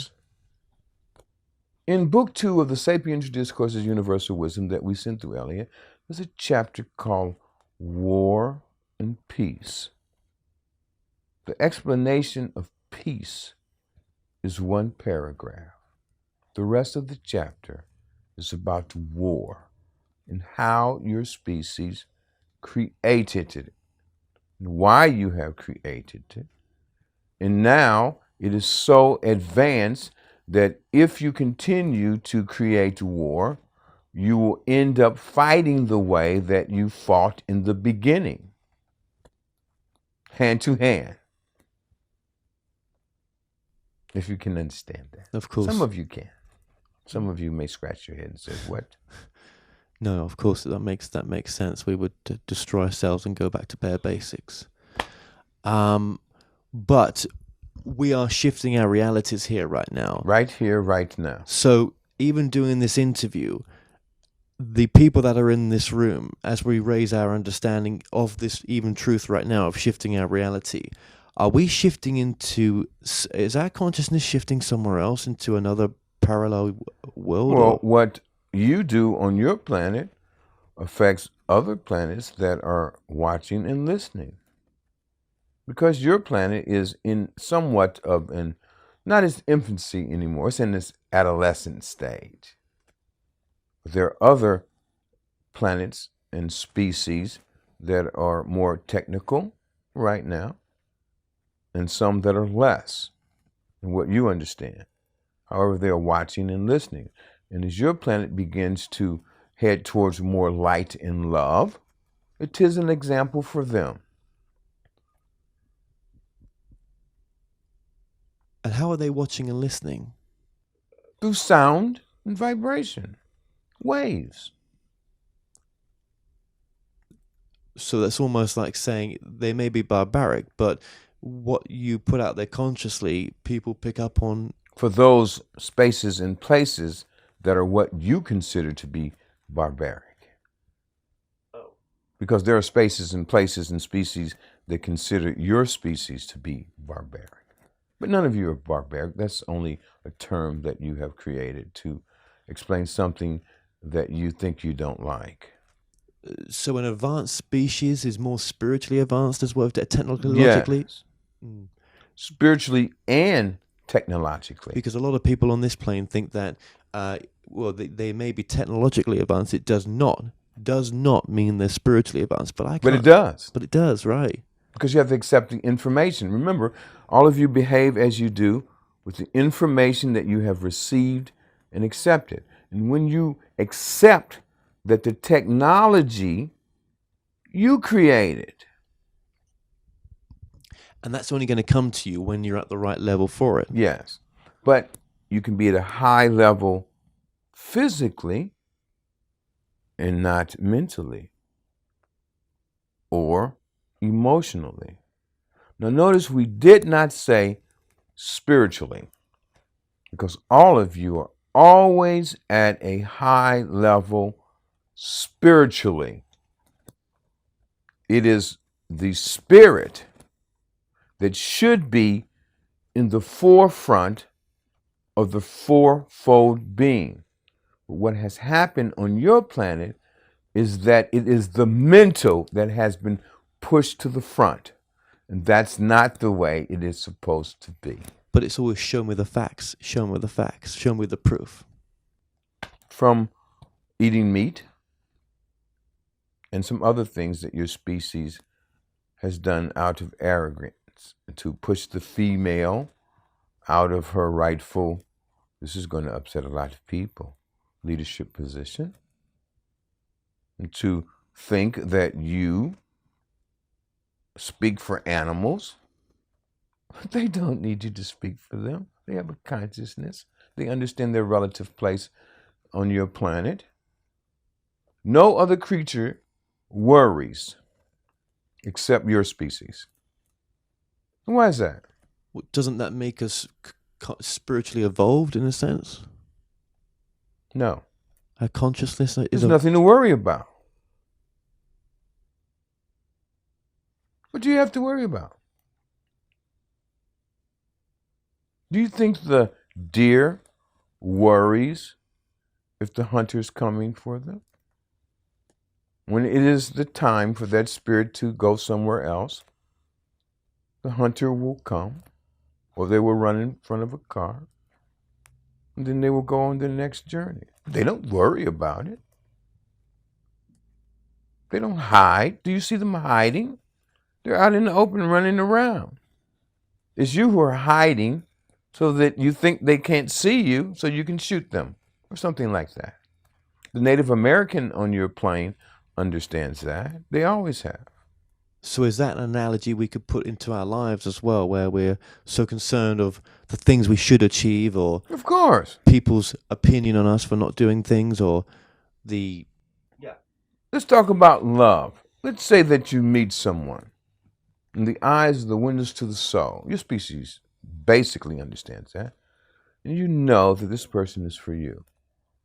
And you meet and you begin to bond. You don't worry until someone tells you, maybe you should worry about what she's doing when you're not around her. And then you start to worry, and then you get all freaked out. Then you start to stalk. You lower your vibration, and you don't trust that the initial setting or meeting is sufficient enough. But the female,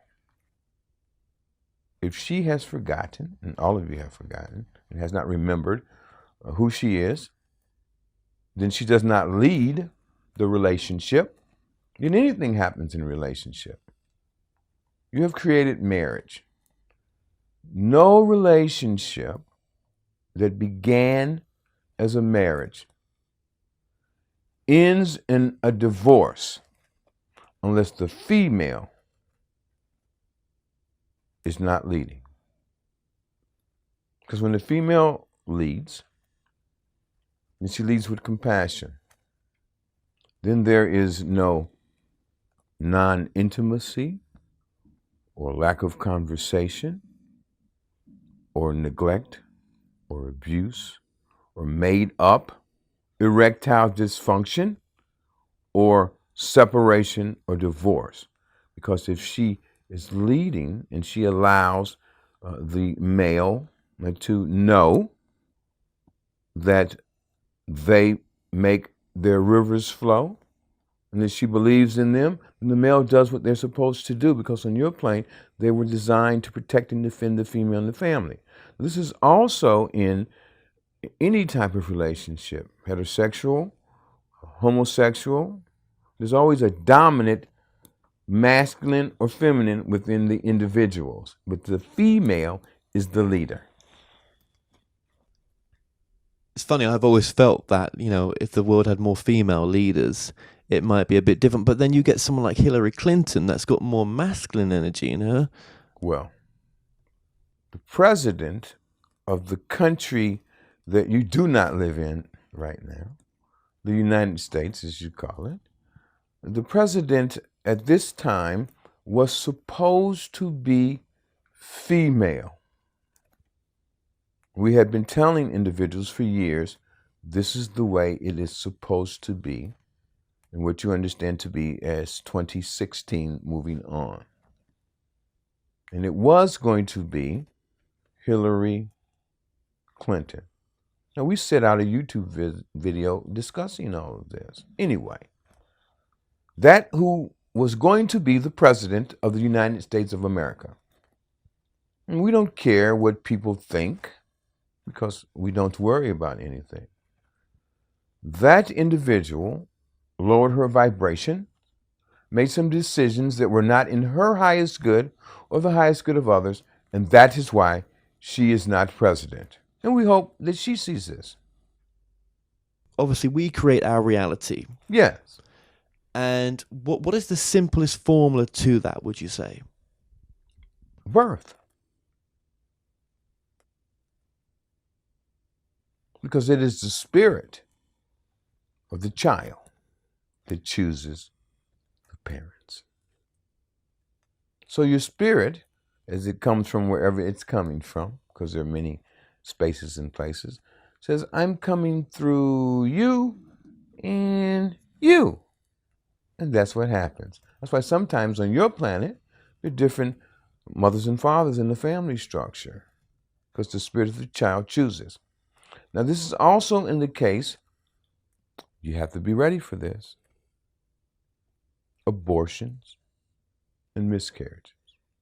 Is the spirit of the child that chooses not to come at that time. No doctor, no mother or father. It is the spirit of the child. Well, your species is so arrogant that you say that you causing an abortion or miscarriage. It's ridiculous. And then the individual carries guilt and shame because they've been told that you shouldn't do that and all of that. But it's the spirit of the child. There are no half brothers or half sisters. That doesn't even make any sense. If it comes from one of the parents, it is your brother or sister. Plain and simple. So I'm guessing then that when we choose our reality, we birth in all the time new truths on where we stand in the moment now. Well, you could say that. In the new book, there's a chapter on the soul, purpose, and plan. Now, some others we have given information about that in previous books, and there will be more. In the book that we have sent, it tells you that all of you have a plan when you come to the planet that you live on. But you have to understand that there are more to the universes than meets the eye. Which I kind of see where you're going with this, because I think what you're telling me is that with that purpose, with that plan, we can say we choose our reality and we still have the free will, but there's the plan there as well. But you choose the plan. Now, remember, you have been told that we test you. Why would we do that? You're not in school. You're in your life. You have many lives, as a son, as a father, if you're a husband, as a co-worker, as a friend. All of those are different portions of you, but they're still you. So you have just been told nonsense. And so our purpose when we channel through someone is to get rid of some of the nonsense. But it depends on what vibration of us is coming through the person. Okay. Yes, and so do we have? Is there a free? There is that. There feels like there's a free will. No, it doesn't feel like there's only free will. There's only free will, but there's also the plan there as well. The plan is part of the free will, but because you have free will on the planet that you live on, you have the ability to make a decision. Your plan is laid out by you before you even came, when you were calibrated in a different space and place after the air left whatever previous encasement you were in. So you come here, there's the plan that you have set forth. But because of freedom of choice, you can deviate, or it can be deterred by the decisions of others. Let's say that you were to meet your soulmate when you were 22 years old, and they were supposed to meet you, and they were 19. And you made a decision that you were going to go to a mall. That's where your soulmate would be, and you would meet them, and they had made a decision to go there also. But on the way to the mall, you made a decision to go somewhere else, but your soulmate still went to the mall. Well, you didn't meet them then because you made a different decision. Now, what's going to happen depends on the decisions that you make in the future. Because the next time you were supposed to meet them, because there's a map and the map changes, because map change, roads change in your mental. You're supposed to meet them at a festival. You went to the festival, well, your soulmate made another decision and didn't go. So you didn't meet them then either. But you will meet them because it's in the plan. So it was in my plan to do this documentary. Of course. So really, when I look back now, was I actually using the law of attraction, or was it already laid out? Well, why do you think we gave your species even the phrase, the law of attraction? All that means is that you're a creator. Is that just an excuse to get you in the vibration of your plan? Everything is to get one of you in the vibration that you need to be at. That's what the angelic works on. There are angels, more angels than you can ever imagine. So there is free... But they don't have wings now. Yeah, right. That's right. human rendition in your brain. Because they come so fast, the wings will just burn off. I'll get back to that. So there is free will. Only free will. There's only free will. This idea of I can attract what I want into my life. Maybe it's I can attract what's for my highest calling based on my plan. On your vibration and your decisions. With the plan in the background? The plan is always there. So free will to go against the plan, free will to go with it. Free will to do whatever you wish to do. But the plan is... And we don't care, and we love you if you follow your plan in this lifetime, which is supposed to be at the end of it, to accept everything and everyone as equal and treat them as such. That's the end of all plans. But many of you refuse to do that, so you are reincarnated because you're not going to come back to us in totality because you have not accepted that all of you are the same. That's the plain, simple. And whatever you do in this lifetime, which you may feel, that's my purpose, that's this. So, for example, me doing this documentary, this is just for me to, again, as another way to get more into that space of what you just mentioned there, love, or in loving all of us, loving, seeing us all as equal. Acceptance of self. So you may be doing something that seems quite quirky. Of course. But it's all moving to that. Supposed to be moving towards that, but your decisions. Now, of course, if you have lowered your vibration and you don't remember that you are beautiful, you will always be beautiful. All of you. None of you are fat, lazy, too thin. All that's nonsense. But when you forget that you are us, there's nothing that you cannot do, even those things that may not be in your highest good. We love you no matter. Then your vibration is lowered, and you end up being whispered to by lower portions of us. Because what comes to mind there is the people present in this room right now, as an example. So we've got someone present in here whose brother is quite, to show me the proof. I do not believe it has to be scientifically proven, right? But then you've got someone else that's in this room right now who is very much into this work. So that is a healer for the person who's forgotten this potential. Of course, because now don't think for 1 second that the person that does not believe is not watching with scrutiny the person who says they believe. Now, are their actions conducive with someone who believes? If they are, then the one that does not believe will begin to see that what that one that says they believe is the truth. Let's say that the one that believes is questioned by the one that does not believe. And they say, I don't believe that. It doesn't make any sense. Now, the one that believes, the highest answer to that is, that's okay, I love you anyway. Not, you should believe. Why don't you believe? I believe it's the truth. You've been told all this nonsense all the time. What's wrong with you? But when they say, that's okay, I love you, then when they leave, the spirit goes to the mental, which affects the emotional of the person, and say, well, they didn't argue about it. They simply said that that's what they believe, and what I believe is okay, and they love me. And then the angelic takes care of the rest.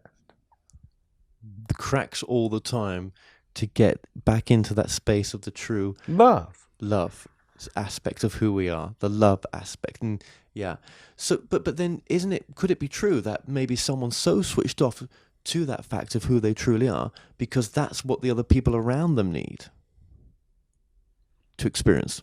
Kind of, sort of, because all of you have gifts that you give individuals.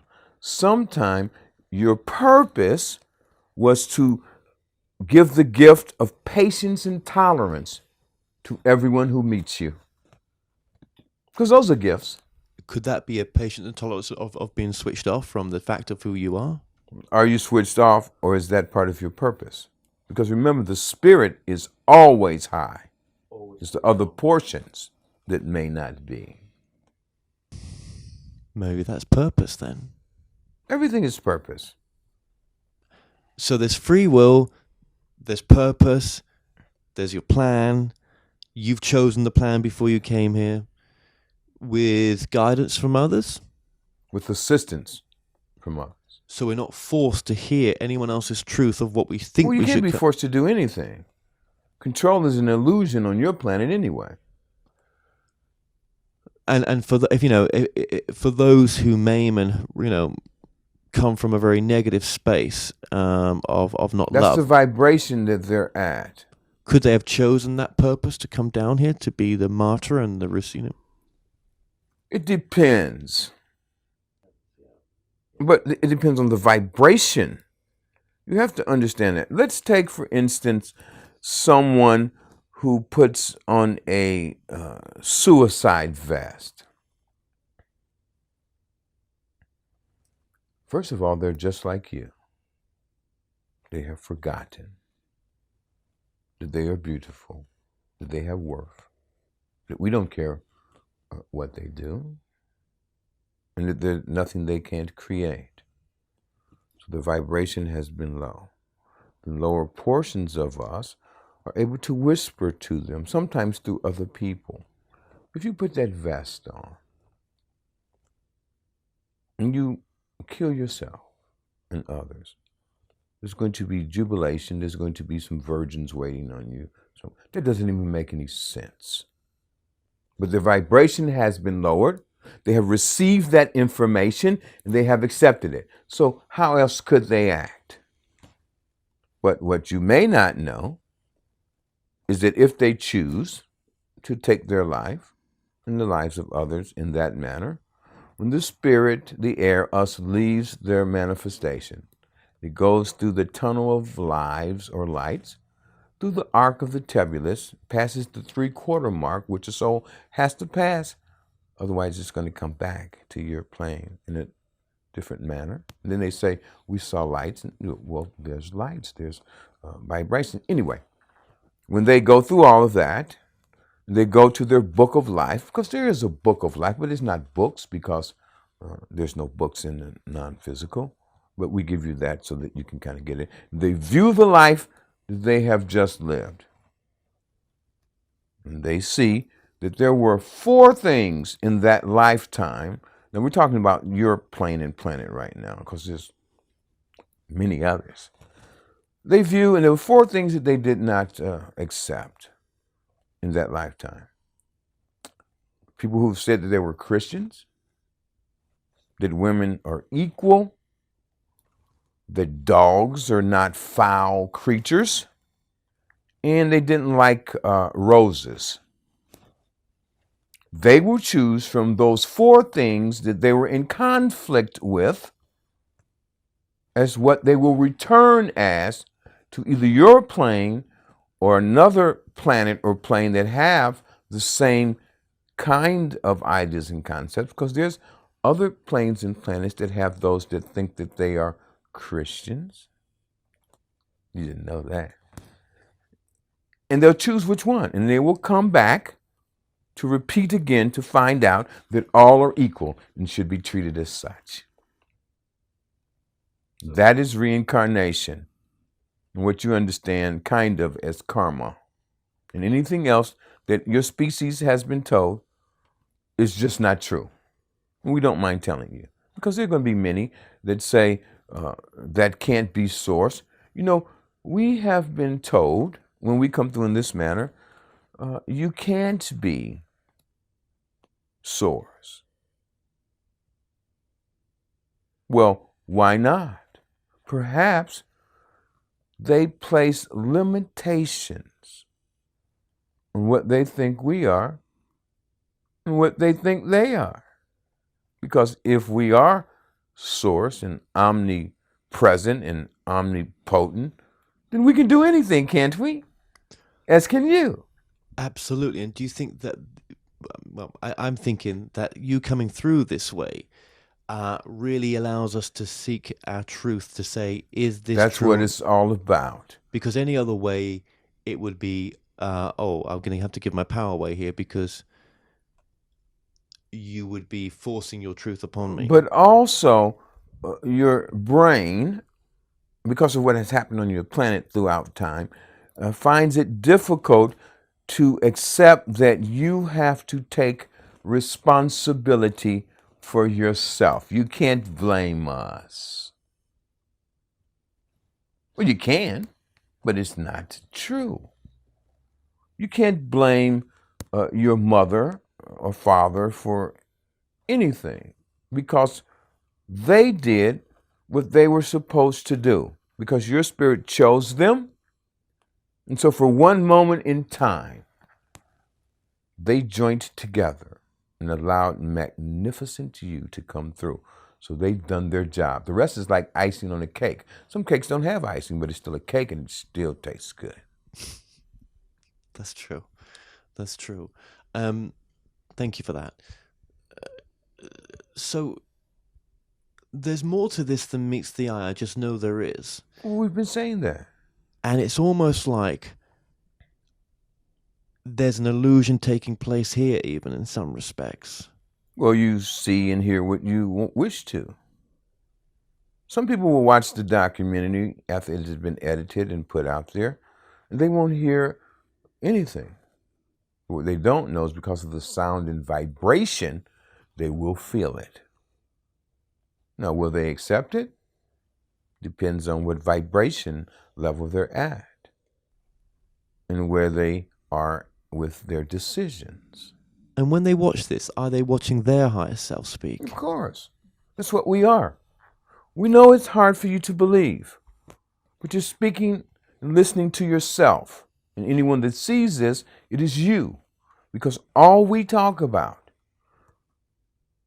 all the time is that you are us and you are a creator and you are magnificent and you are beautiful. And no matter what you do, don't say, we don't care. We love you. We don't judge you. We don't burn your soul in a place that doesn't even make any sense.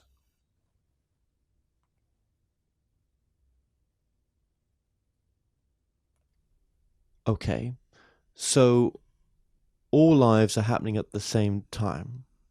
Kind of, sort of. Because time is not what you think it is. Absolutely. Past, present, future. They're all the same, yet different. So what we do now affects the past and present versions of our lives? Somewhat. Because the past has already occurred. But it can be repeated and corrected in another plane. But that's really too far down the rabbit hole for many of you right now. So it would only bring confusion. Well, it might do. But then again, with permission, let's just have just a quick look at that. Sure. Thank you. Repeated. So when we get deja vu, it almost feels like we've done this before. Because you have. There's some other things that are connected to deja vu. We talk about it in the first Sapiential Discourse. You should probably take a look at it, and other people too. How many times have we done this before then? It depends on your perception. Because any of you that are on planet Earth in human manifestation at this time has only possibly about 7 lifetimes left. Otherwise, you would not be on planet Earth. Some think that planet Earth is way away from coming back to us, but that's not true. 7 lifetimes left if you have breached planet Earth. Breached in what way? In the physical form, animal or plant, physical. 7 lifetimes left potentially. Yeah. Are we addicted to keep coming back? Some of you become, your spirit becomes good with the familiar. That's the best way to explain it. You know, I'm sure a lot of movies out there have information in that's put into an enjoyable entertainment because we all need entertaining. Yeah. But there is truth in there. In all movies, even those that you think are negative. So in a movie like Groundhog Day, where he keeps repeating it until he gets to the essence of love at the end. It's all the same. We sent that movie, but we also sent Chainsaw Massacre. There's some light and love in there too, if you look and listen. Oh, and for those saying, well, what love and light is in there? To try to help one another. And when you're selfish and try to do it on your own, they're going to get you.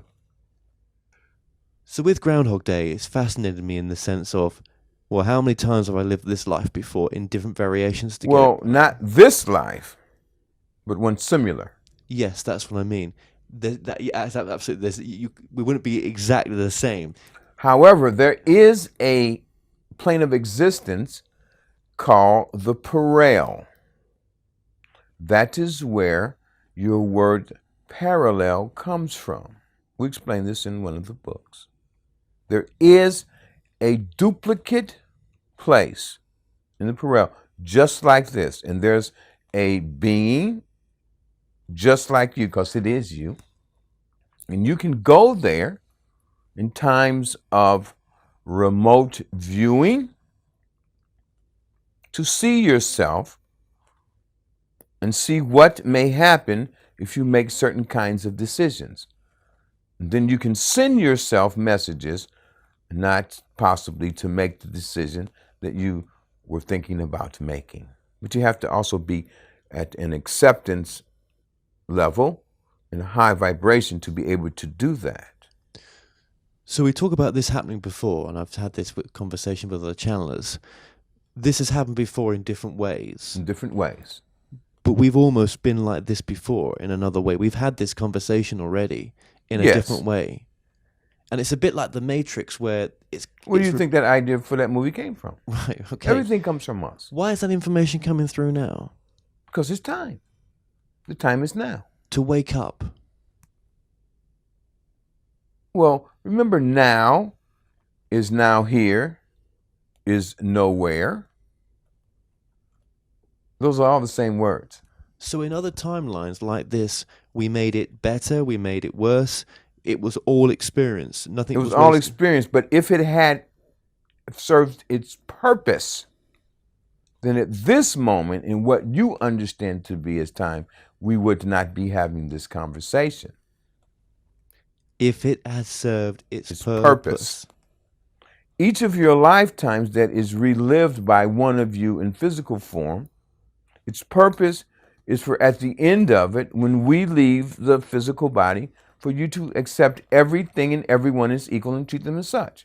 So if it was done in that lifetime or on that timeline period, then we would not be here, because you would have accepted everything and everyone. You would return to us in totality. Then you will have some different decisions that you can make. You can stay with us in totality and just view everything, or you can come back to the plane that you left to assist others in accepting everything and everyone is equal and treated as such, or go somewhere else in the universes to help those species in different places and spaces accept everything as equal and treat them as such. Well, that's really, really deep. There's a lot of information you just said there. So this could be the case that one of us in this room, or whoever it is, Three of you. Okay, you're taking the words out of my mouth here. Three of us, I'll just say it as it is, and three of us maybe have come back to help others remember. That's what we just said. Three of you.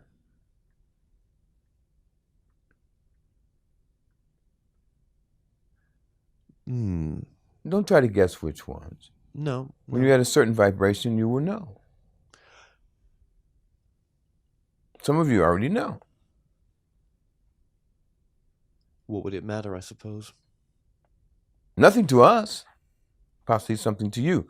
Past life regression, we'll talk about that for a moment, is designed specifically for someone to be able to go back so that it can help them in this lifetime. Or if it's a past regressive session about this lifetime, it is supposed to help them deal with something now that they are not accepting as a gift to help them be who they are. So why hasn't that come through before? It has. Many have not listened. Well, then we've not listened then. Many have not listened. A lot have. We're going to give you an example. Now, this is really may press the mental of many of you. It's in the new book. There was an individual that did a past life regression with an individual that has the gift of being able to assist others in that, but the individual had not been taking care of themselves the way that they should. So their vibration was not as high as it should be. So the information that they helped the other to see was that the father had molested the child when the child was young. But that was not the truth. That did not happen. But because the person assisting the person in the regressive process was not at the vibration that they should have been at, because they weren't taking care of themselves, then the information that was given through them and to the other individual was that there had been some type of molestation with the father. And so the person began to treat their father as such, went and told all their siblings that this had happened, and the whole family structure fell apart, which was the purpose and reason that lower vibrations even sent that information, to rip the family apart. Because on your planet, guess what? The most important thing is the family that you have. Many of you don't even like that. But that's not our issue. That would be yours. Okay, thank you for that example. It's almost like, why is this coming through on this documentary? It's almost like, what? It's kind of like trying to wake us up, isn't it, from a repeat cycle? Why do you think you would even do a documentary about this if it wasn't about enlightenment and truth? I said to myself before I started this documentary, I didn't want the same information to come through that's come through before. Well, you have created that which you say that you desire. So have I created this whole reality and it's not true? No, it's true. For me? For all of you. Because I created it? You assisted in creating it. The other people involved created it also. There's a phrase on your planet: no man or woman is an island. You think it just popped out of the air? Well, it did just pop out of the air, but it is true. None of you are alone. When you are alone, because you were not made to be alone, it brings about madness. Based on that thinking or that truth that you're bringing through now, are we always creating new truths? Yes. But because what's true at one vibration with the information that you have received and accepted may not be true at a different vibration with information that you have received and accepted. So you only create new truths or you see newer truths as you raise your vibration. Or lower your vibration. What, you will see new truths on lowering vibration? Well, let's say that someone was told that they were fat. No one loved them. You follow that? Yeah. It's not true. No. But they have accepted it. Okay, it's a lower vibrational truth. It's a lower vibrational truth because we're everything. That's a good example. And so they continue to not take care of themselves, and they just stuff food into themselves, which is a low vibrational principle of gluttony. Sorry, I don't mean to talk over you here. No, you can't talk over us because we're you. Thank you, me. No, I mean that as well. Thank you, me. So, as we create new truths, as our vibration increases, we're not creating new truths, but we're remembering truths that are there as vibration increases. It just makes me think then, what the hell's hidden to us, in a sense, by ourselves? That you are us. And there's nothing that you cannot do. So no matter how high the truth goes in the vibration, because it seems to me that the understanding of what you've said here is quite high through myself, it always comes back to that, what you just said there, which is really down to That's all there is. That you are us, and we are you, and you are a creator. And you continually create. You create so that you can remember that you are us, and that everything, everywhere is perfect and beautiful and wonderful. Everything. Love. Listen to this. In Salem, Massachusetts, at a time in the country of America, there were some people that were at a high vibration, and they knew that we were the very air and in nature. Others didn't like that. They didn't accept that. So they tortured some of them and killed them and treated them very bad. Now, some of the individual manifestations, the spirits within them, when they died, they did not accept that the people who did it to them couldn't act any other way at the vibration they were at, with the information that they have accepted and received. So those spirits came back as prosecutors of individuals so that they could learn and remember you have to accept everything and everyone because they only act the way they act at the vibration they're at with the information that they have received and accepted. A lot of that information is tainted and not true.